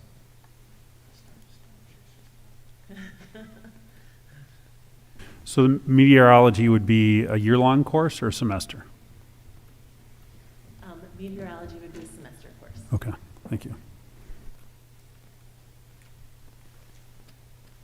Right. Any additional discussion on these items? All right. Otherwise, I would move to approve these new course proposals as presented for inclusion in the 2021-2022 course selection for high school students. Second? Paul, thank you for the second. Motion and second to approve these new course proposals. Any final discussion? All in favor, please say aye. Aye. Aye. Any opposed? Motion carries. Thank you very much. Laura, I think our next item is approval of 5th grade social studies primary resource. And joining me today are Mr. Zingsheim, Mr. Mindel, Andrew Mindheim, and Lance Rell. All are at Silverbrook, and as we adopted our new social studies standards a few years ago, we had a 3-year plan put out that was kind of a 3-year rollout plan, and time was spent looking at those standards. These gentlemen in particular spent a lot of time at some of our collaboration times over the last school year with their team at their schools, looking at the standards and the units of study that were defined, and then further elaborating those. They continued to work through the summer, and we looked at different resources, and the request before you is to go ahead with the purchase for these textbooks from the latter series, which is done by National Geographic, in order to meet some of the objectives of some of their units of study. Did you want to speak about that at all? Sure. I read something real quick. So kind of going off what she said, I said this summer and even back to last school year, as mentioned, we have been working to finish developing a stronger 5th grade curriculum that is engaging and aligned with the new social studies standards, as well as easily accessible and understandable to 5th grade teachers that are not necessarily social studies first teachers. We teach both science and social studies at Silverbrook, so we worked at making sure that the language of the new curriculum was very easily understandable for teachers that are more science-based, that happen to be teaching social studies.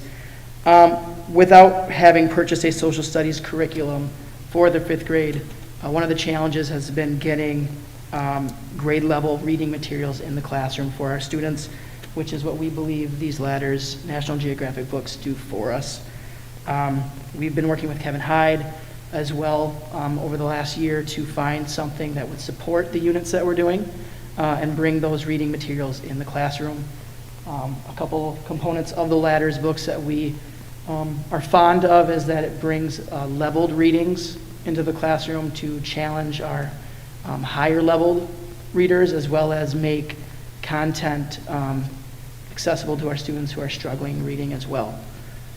One of the difficulties that we've had over the years is that we find a lot of things that our 5th grade is kind of an in-between year as far as a lot of things that are put out there in production. We find a lot of things that are appropriate for maybe 2nd, 3rd, 4th grade. We find a lot of things that are maybe for a higher level at, maybe 6th, 7th, 8th grade. We have in 5th grade kids that are reading at, 6th and 7th grade levels, kids that are reading at 3rd and 4th grade levels. And Ladders actually puts out what's called different lexiles for each of the books that they produce.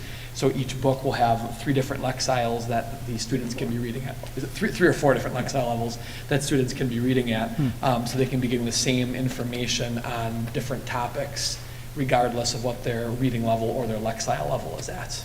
Mm-hmm. Because of the math. Andrew Mindheim has the blue mask. Yes, yeah. And this is Aaron Mindheim. Both are Purple. This year. Purple, and I'm in 5 blue. Mr. Rouse, do you have anything you want to add? The only thing I'd add is, first of all, I appreciate these guys being willing to be here tonight and speak on the topic. Obviously, they put in a ton of time. If you were at Silverbrook over the summer, you would have seen these guys and one more member of the team, Brian Rotz, working on the curriculum. And some days the heat was on, some days the air conditioning was on, but they persevered and they got it done. I just appreciate the time that they put in. So, great team, great job.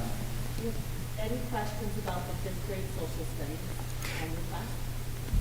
Gentlemen, as you guys look at this resource, does it appear that it's a resource that we can use for a while, for 4, 5, 6 years, or is it something that could be out of date in a year or two? I don't think it's something that's going to be out of date in a year or two. The way that we've been working with social studies for as long as I've been at Silverbrook for 4 years is we're going less away from a textbook approach and more towards an inquiry-based approach. So when we wrote the curriculum over summer, all of the social studies units that we wrote were inquiry-based. And so it's more about finding individual resources that fit your units as opposed to finding one big textbook that guides what the students are doing.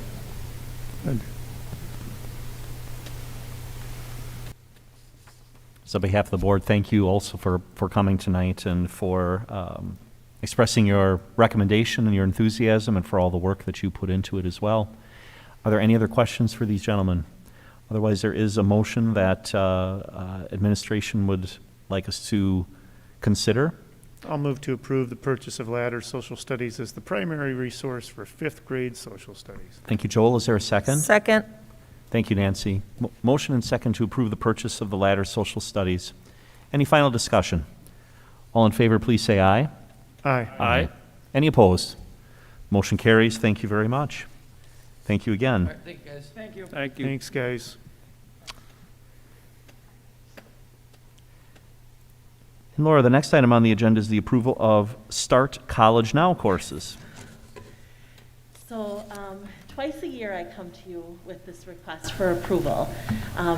Every year on October 1 we have a deadline for students who want to take a class during the spring semester. On March 1, we have a deadline for students who want to take a class in the fall semester. Start College Now and Early College Credit are really parallel programs. The Start College Now being a program offered at our tech colleges in Wisconsin, and Early College Credit at four-year institutions. These programs allow students to request to take a course at that the institution is offering. We look and look for the course to be different from courses that we offer at the high school. And if they are similar, too similar to courses offered at the high school, we do not bring those forward for approval. Each year, students do not yet have access to the schedule when the due dates are approaching. So they request a lot of classes, hoping that they can take several. And so you have before you a list of the courses that have been requested for students to take. And we have them listed separately on the agenda to do first the Start College Now courses, and secondly to do the Early College Credit. Do you have any questions about the Start College Now courses that have been requested by the students? Any questions for Laura? Hearing none, I would move to approve the Start College Now request for the spring semester of 2021. I'll second. This is Joel. All right, motion and second. Any final discussion? All in favor, please say aye. Aye. Aye. Any opposed? The motion carries. All right, which takes us then to the early college credit requests. So these are for four-year institutions, and the list of courses that you have before you are for students who are hoping to take them at the four-year institution that's listed alongside the course. Again, they make the request, and then once they have access to the schedule, once the courses have been approved, they'll end up sometimes making selections, or the schedule itself eliminates some of those courses from opportunities.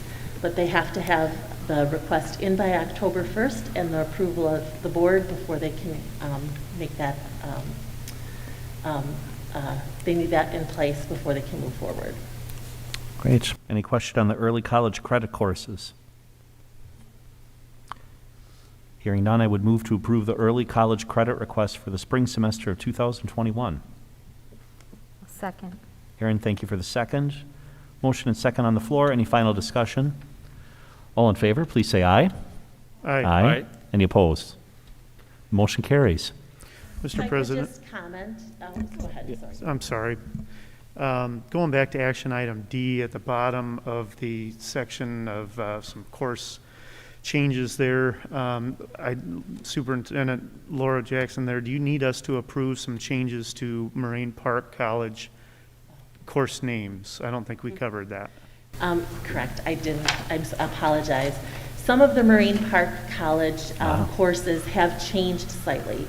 It's a name change or The TC credit was shifted from one course to another course. So they're not significant changes, but we have to match in order for the students to have the transcripted credit opportunity, the courses have to match what Marine Park puts out. And that also, in some cases, includes different resources being utilized for the instruction. Marine Park will have some approved instructional resources, and when we offer a class for transcripted credit, it has to meet that, that instructional quality that they're looking for, so that the students can be awarded the credit at the technical college. And so I thank you for bringing that up. I forgot to go down that far. I apologize to the group. That's all right. I apologize as well for skipping over that. Joel, that's a good catch. So the new course names would be Intro to Manufacturing and TC Advanced Manufacturing, is that right? Correct. So the, it is, let me just look at it one more time, sorry.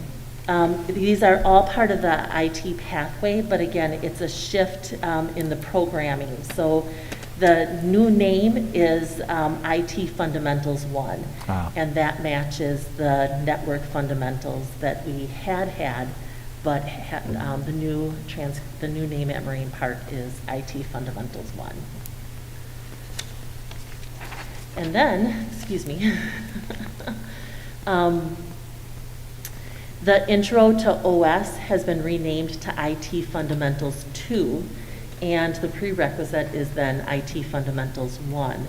And again, this one allows students to have, be eligible for that industry certification. That A+ certification is quite rigorous, and it opens that opportunity up for students.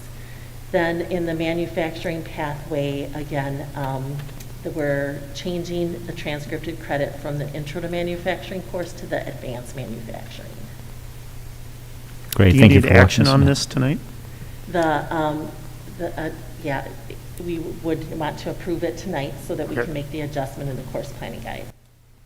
So I will move to accept the changes to the course names and descriptions and the IT pathways in the transcripted credit program offered through the partnership with the Westman School District and Marine Park Technical College.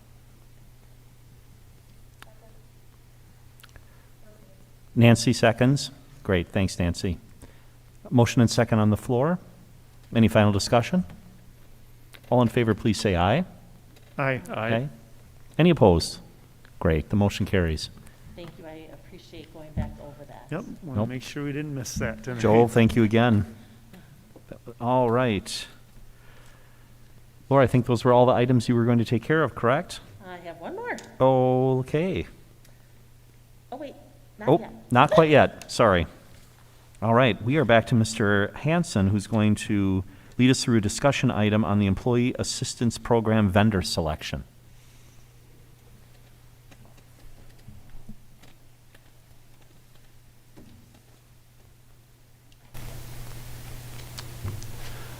All right, thank you again for giving me a few moments of your time tonight. The process that I'm going to describe really began quite a while ago, pre-pandemic.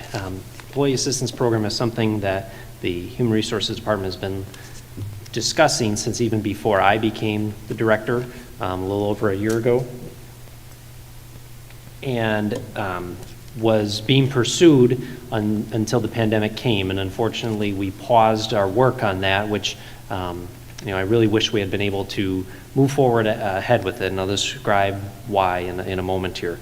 The Employee Assistance Program, or the EAP as we usually refer to it, is a service that's provided at many companies and most school districts. It's really an option, a service for employees that provides a lot of different supports in a lot of different ways. So one of the most common places that people will think of experiencing their EAP is when a tragedy or something traumatic happens at the place of employment. When we've had very tragic incidents take place involving students or employees, we refer employees to the EAP with a phone number that they can call for confidential counseling and support. But an EAP can do so much more than something like that. What has driven us to talking about an EAP and digging in even deeper is really 3 different data sources. Our staff has expressed in a variety of ways that they would love to have additional support in terms of dealing with stress, dealing with tragedy, and dealing with other work-life issues. We get that data from our employee wellness survey, which went out in January, where stress and mental health and those sorts of needs were clearly at the top of our employees' minds in terms of ways they want to be further supported. We also see that data when we look at the survey that our clinic does each year about what employees are looking for in terms of their own personal wellness, the need for additional support with all sorts of things from financial literacy to help with family issues, marital issues, relationship issues, addiction issues in their homes, things like that, in addition to all of the other needs that come from just general mental health demands that are on people today. So our clinic survey indicates that that's a high need as well. And then when we look at our actual health insurance usage results, we do see a climbing need for additional mental health supports for our employees, and that they are utilizing counseling services and things like that at an increased rate. So all of those data sources really suggest to us that we have a need here of our employees, that we want to see how we can amplify our ability to meet that need. So that started us looking at our EAP. Our current EAP is provided basically as a throw-in free with our not with our liability, with our voluntary benefits program. I think I put liability in the board update, so I apologize, that's inaccurate. It's with our voluntary benefits. It's provided as a free add-on. And you know, it does the quality of work that you would expect from a relatively low-cost option like that. When someone calls the EAP, they're first heard by an intake person who refers them for up to 2 visits of counseling. If their need requires more than 2 visits of counseling, then it shifts over to the cost being covered by health insurance. Okay, so any counseling visits under an EAP are covered by the cost of the EAP. Beyond that, there aren't a lot of other services that they provide. What we found is that the companies that are really aggressive in providing really the highest quality EAP services can provide a whole lot more than that. The first is more counseling visits with master's level counselors on a variety of issues. So most of our highest quality EAPs, vendors that we are looking at as an option to replace our current one, are looking at 6 visits of counseling that are free and included with the cost of that EAP. Now that has a variety of benefits. One, it is instant, quick access to counseling needs in a variety of areas, including some of the ones that I described earlier. But on top of that, that means that employees are not as immediately concerned about their potential costs if it were to shift to healthcare covered, health insurance covered needs. So when it's covered by the EAP, the employee knows going in all of this service is free. Well, when they know they're only going to have 2 counseling services included as part of counseling visits included as part of that, it has an effect sometimes of chilling people to using the service because they feel, well, I'm going to need more than that, and then it's going to cost my insurance, and people don't get the help they need at the outset. When you increase the number of counseling visits, people are more willing to jump in and get those services right away. And on top of that, for those individuals who would have been going to counseling more than 2 visits as they do now, that's cost that doesn't come to our insurance immediately. So, you know, since they may be able to resolve their need within 5 or 6 counseling visits, that's going to be completely free, including the cost of the EAP, and not passed on to our health care coverage. At the cost of an EAP, that's actually a great value. I talked to, as we've narrowed down the potential vendors that we are considering, and I hope to present a finalist to you at our next meeting for approval, the amount of EAP usage is just higher amongst these higher quality providers. And then when you add on the pandemic, the data is really staggering. So your typical EAP like we have, you're generally seeing anywhere from 2 to 4% of your employees use the EAP. We know that there's a need for greater than 2 to 4% of our employees. These high-level EAPs are seeing anywhere from 8 to 12 to 15% usage because they are providing a service that is much more useful to the employee. On top of that, I talked to a large education provider in southeast Wisconsin just the other day as part of a reference check around the various vendors we're looking at. During the pandemic, they have seen usage go to 45% by their employees. That is the need that is out there, especially now. So our goal is, the cost of an EAP is flat, regardless of whether 0 employees use it or every single employee uses it. So our goal would be to, A, upgrade our EAP to one of the ones that we are reviewing, but B, promote and get our employees eager and informed about all of the options that are available to them through the EAP that we're going to be providing. So there's a ton I could talk about with an EAP, and I'm really more eager to hear your questions about this, maybe why we're looking at it, because I could talk about this for quite a long time, because there's a lot of services that you can get through a high-quality employee assistance program. Any questions or observations for Mr. Hanson? Well, I would just comment, I'm excited that you're looking at this. I think mental health issues were on the rise, obviously pre-pandemic, and this has added, financial stresses to health, to family, to abuse situations, to just plain loneliness. And, mental health is just part of an overall person's health. And we just really need to look at it that way. Healthy, happy people to have working for us are healthy, happy employees that are fueling our kids' education. I'm super excited that you're looking at this. As we've been narrowing down our options here, I put a range of prices that we've been quoted in the executive summary here, but actually, as we're narrowing it down, really for less than $20,000, we can have access to a top-flight EAP, which, when you say that we can offer that to every single employee, all of our 950 employees, plus these higher quality EAPs will provide that service to anyone living in their household as well. Like, there's a huge impact that I think we can have for a very low cost that our staff is calling out for. Other questions or thoughts? So this is an informational update. We'll hear more then at a future meeting. Thank you. All right, thank you. All right, Mrs. Jackson, West Bend Virtual Academy update.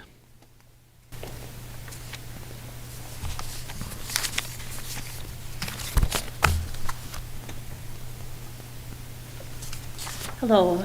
We are approaching the end of our first quarter of instruction, and our first quarter of the WBVA, which, just as a reminder, was an expansion of the program formerly known as WBOA. And the intent was to open that up K-12. And as a result of our current conditions, we have a total of 375 students in the K-5 WBVA program.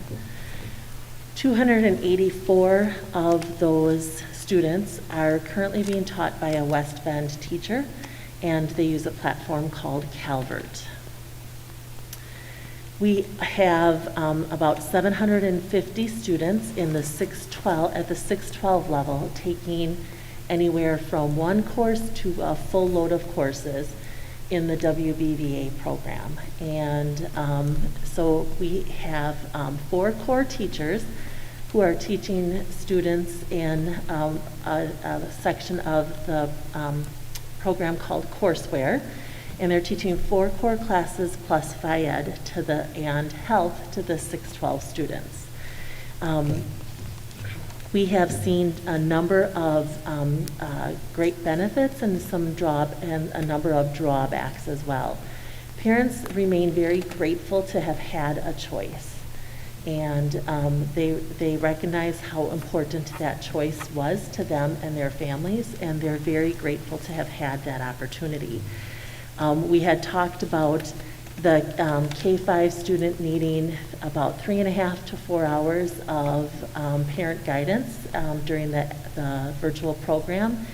And that has remained true. They need that time with that parent there to assist them and walk through the learning with them.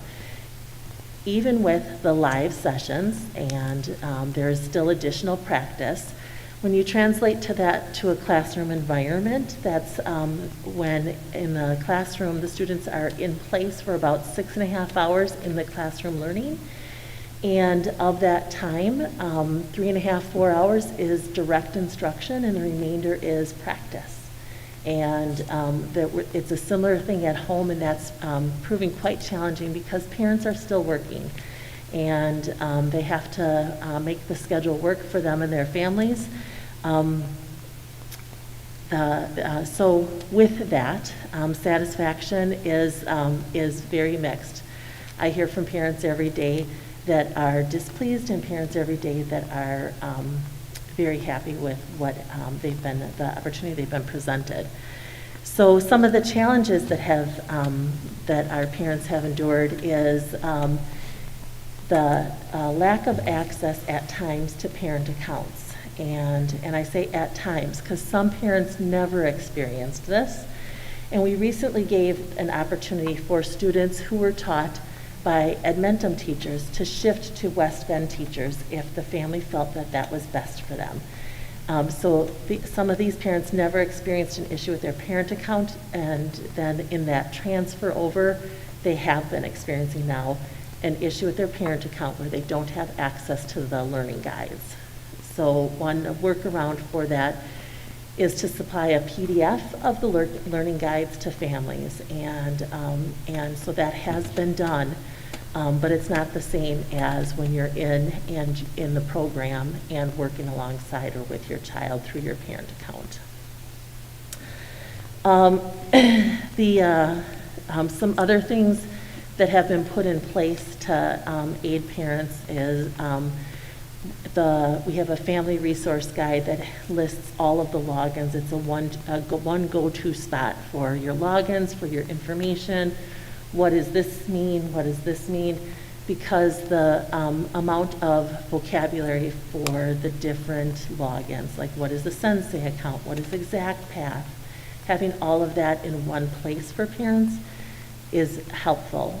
It also lists who to contact, who the counselor is for their student. And so if they needed to access school counseling services, how do they go about doing that? We have seen,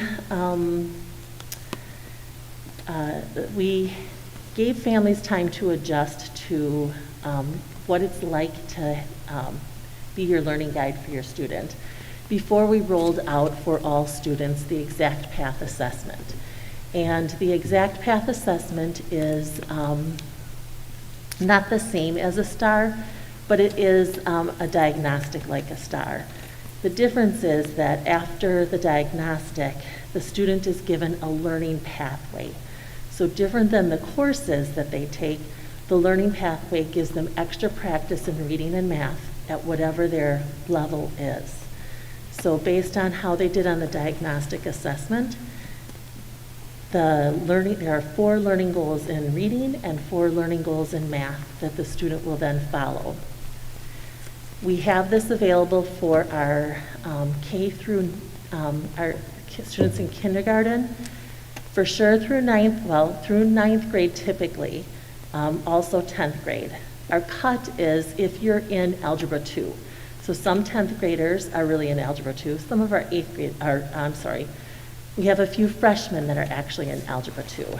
And that level of math, if you're at that level of math, we're not having you take the ExactPath assessment. But again, it gives students extra practice at whatever their level is. So if they are above level, it will provide challenge at an above grade level, above grade level work. If they are working below level, it'll provide them challenge at a below level work, and so that they can scaffold their skills up to grade level again. Some other concerns that we've had is about the overall level of rigor of the program. It is a classical curriculum, so very textbook based, and Social studies, for example, through the elementary years has been brought up to me a few times by families at different grade levels based on the level of rigor of that social studies curriculum. And it is a traditional approach with a textbook online. And so, while again, some families share their appreciation of that, others are challenged by that. And I would say for our teachers, they miss some of the nuances of that teacher practice and that adaptability within the classroom setting that they have when they're in person. They don't have that on the platform, and not in the same way as they do in person. And so they miss some of that. Our district teachers are providing at the elementary level, we set out to provide 2 live lessons a day, and at the 6-12 level, 2 live sessions per section a week. And so each level they have additional office hours, and it's attendance is not required, but it's strongly encouraged. And at the high school level, we see some challenges with getting our students engaged in those live sessions and getting students engaged in attending office hours. So it is a small percentage of the students that are regularly attending the live sessions and the office hours at the 9-12 level. So that is, our teachers are really there and want to help and support the students so much that that's very challenging for them. We have frequent communication from our Adventum teachers, and I say frequent because I see a lot of the emails that are sent from the Adventum teachers to the families. So some days I'll have 150 emails from one teacher as they're emailing, so 100 emails, 150 emails from one teacher as they're emailing all the students that they have in a particular course or in their courses with our students. And they are emailing about pacing, they're emailing about progress notes, they're emailing about, don't forget I have live sessions, they're emailing the link to the live session, and so there is some consistent communication. Along with that, we have some Adventum teachers that have been more frustrating for some of our families in either the responses they're getting or a lack of response to some of their questions and inquiries.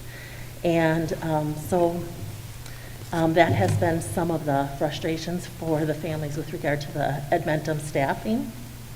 I am just going to take a quick peek at my notes. We have also one of the consistent concerns raised by some of our high school teachers, as well as some families, is the amount of practice problems and the amount of practice opportunities is in some cases it's not enough. In other cases, the depth of response they're looking for in a problem is, or in a explanation is a lot, as families are reporting that. So this has given parents quite an in-depth look as they're at home learning with their student. And again, the teacher is not alongside them like they normally are in the classroom, and that poses many challenges because as parents, they're not necessarily educators as well. And they're acting as the home learning guide, so they're the ones right there on the spot answering questions along the way all the time. I want to just make a quick comment about the West Bend teachers that have jumped into this. So when we started, we weren't sure if we were going to have any West Bend teachers involved in the program. We currently have 29.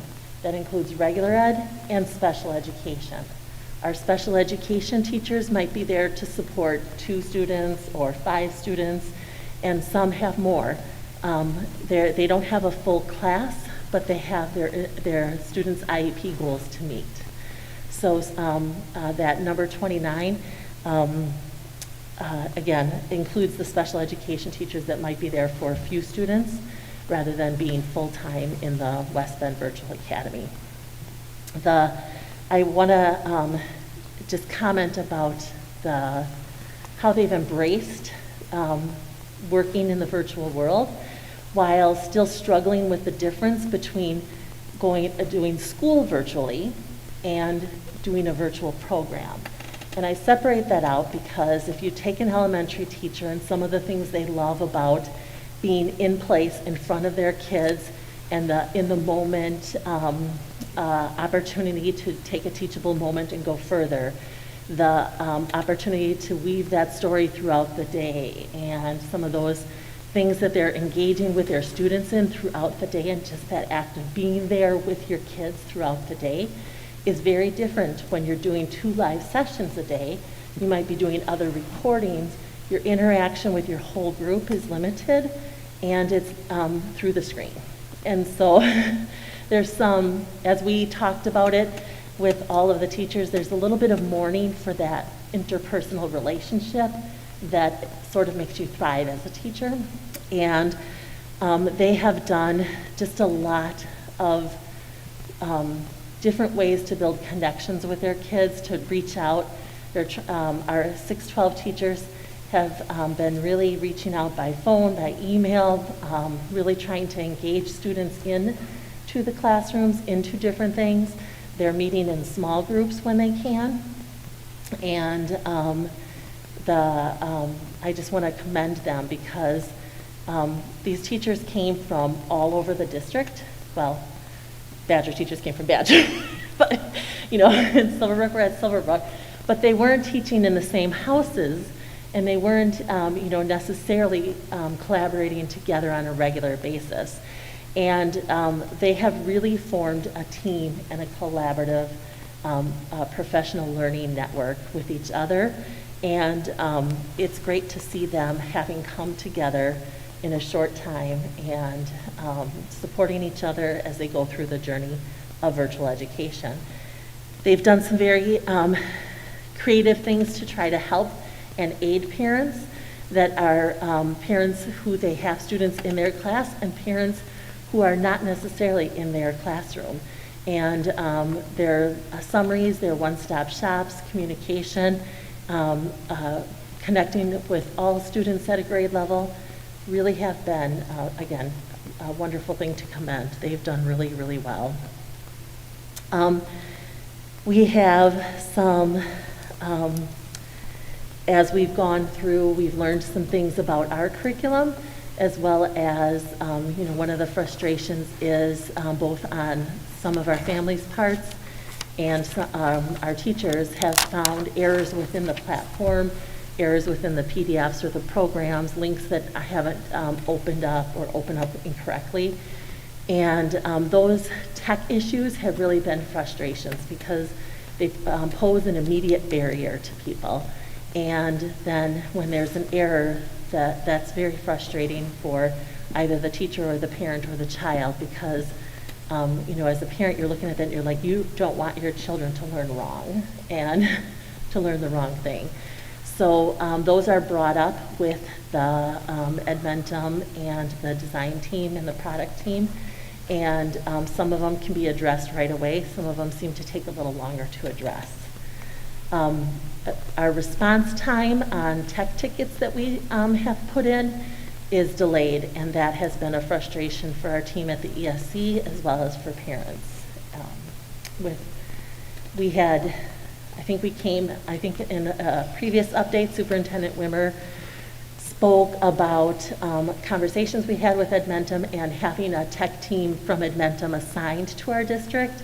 That hasn't been as fruitful of a benefit as we had anticipated, and that's been, again, a bit of a frustration for people.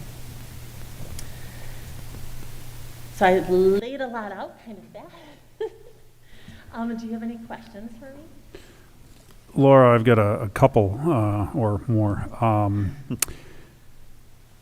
As you started off, we're at the end of Q1. Yes. And I think Silverbrook just finished their first trimester. Remember, Or- when we approved the calendar for this year, we're not on trimesters anymore. Okay. All schools are on semesters.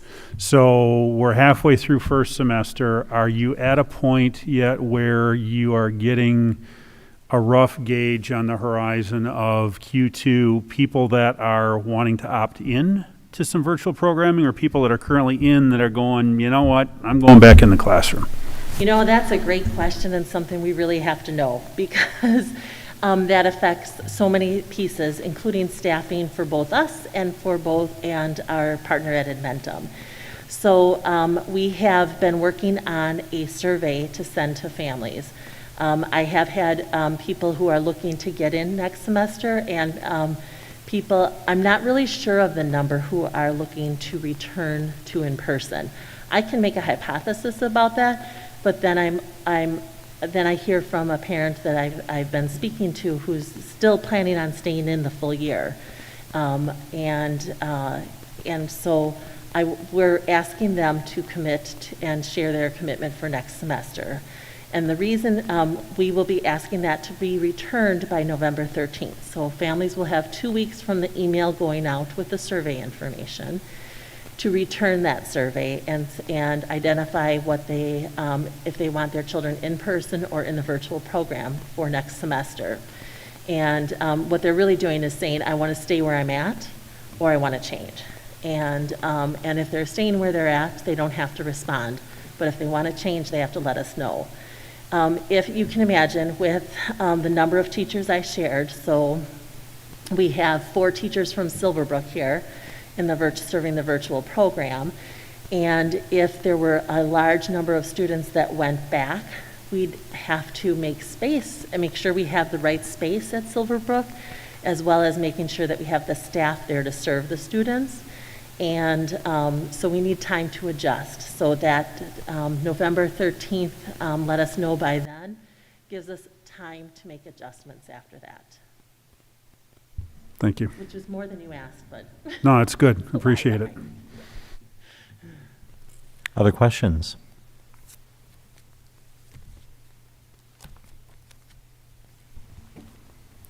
Well, if nobody else is going to go, I'll All right, go ahead, Paul. call out the elephant in the room. So obviously, there's still frustrations going. In your opinion, Superintendent, in your opinion, thumbs up, thumbs down, is Adventum getting a little bit better, a lot better, or we're still treading water and doing our best to keep our head up? I still have significant disappointments with the experience. Are they making improvements? Yes. But we're still delayed on a lot of the technical issues. That's something we work with and talk about as a team with them. They really need to rise up to our expectations. I shouldn't have the amount of frustration that we have as a team internally, nor should I have student or family frustration with what we're providing. If I were providing that in person and I had that level of frustration, we'd be having some conversations. So we continue to have those with Adventum leadership, ourselves as leaders, and we work, many of our tech staff, Tim, myself, to help try and pave the way and create resolution and do that, but it's not where any of us want to be right now or envisioned that we'd want to be. So we'll keep pushing on that. Our contractual commitment to them was for the full school year, I'm assuming? Correct, but it's also based on use and those pieces. So we look at it, we're withholding payment right now until we iron out some things, and then we'll pay in stages. And we've got lists of kind of what our costs have been unanticipated around this as well, and that's what we use in the conversations. But we have no obligation going forward. And I'm assuming we also don't have really a plan B in terms of if this continues through the end of first semester and we don't want second semester to look like this, we don't have an alternative provider. There are very few alternatives because of the scale and the push on this nationally that could do that. I think that what we've talked about internally is homegrown and supplementing. So again, One of the issues that our families, our staff, everyone experience are the amount of change that's coming at them. You don't want to change another thing for them. You want to leverage then the pieces that are working and get rid of the pieces that aren't working to our satisfaction and supplement them. And then make a significant change next fall. Correct. Okay, thank you. Thank you, Paul. Other questions? All right, we appreciate the update. Thank you, Laura.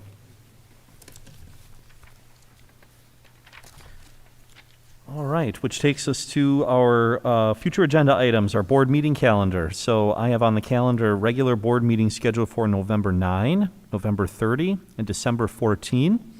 And I urge the public to take a look at the posted notices as to the location, as to whether they will continue to be here or they may be elsewhere. I also believe there are curriculum committee meetings currently scheduled for November 3 and December 8. Again, public should watch for the posted notices in case those meetings may be relocated or moved to different times or dates. Let's see. Under items for follow-up and communication, I have none. Are there any other items to come before the board at this time? All right. Hearing none. Oh, sorry. Go ahead. Sorry, is there a time for the November 3rd curriculum meeting? Ooh, that's a good question. Let me see if I've got that here. Okay. 8 a.m.? Like previously? Okay, thank you. Great. Tony, thank you. All right. Any other items to come before the board at this time? Hearing none, there's a matter for us to address in executive session, and so I will move that we adjourn into executive session pursuant to Wisconsin Statute 19.851C to consider employment, promotion, compensation, or performance evaluation data of any public employee over which the governmental body has jurisdiction or exercises responsibility, and take any such action if necessary based on its discussion, namely staff compensation. Second. Motion and second to adjourn into executive session. Any final discussion on that item? All in favor, please say aye. Aye. Are there any opposed? Oh, I thank you very much. We need to do a roll call vote for that. I appreciate the guidance, Mr. Ongert. I will take a roll call vote with regard to this. Mr. Ongert? Yes. Sorry. Yes. Yes? Yes.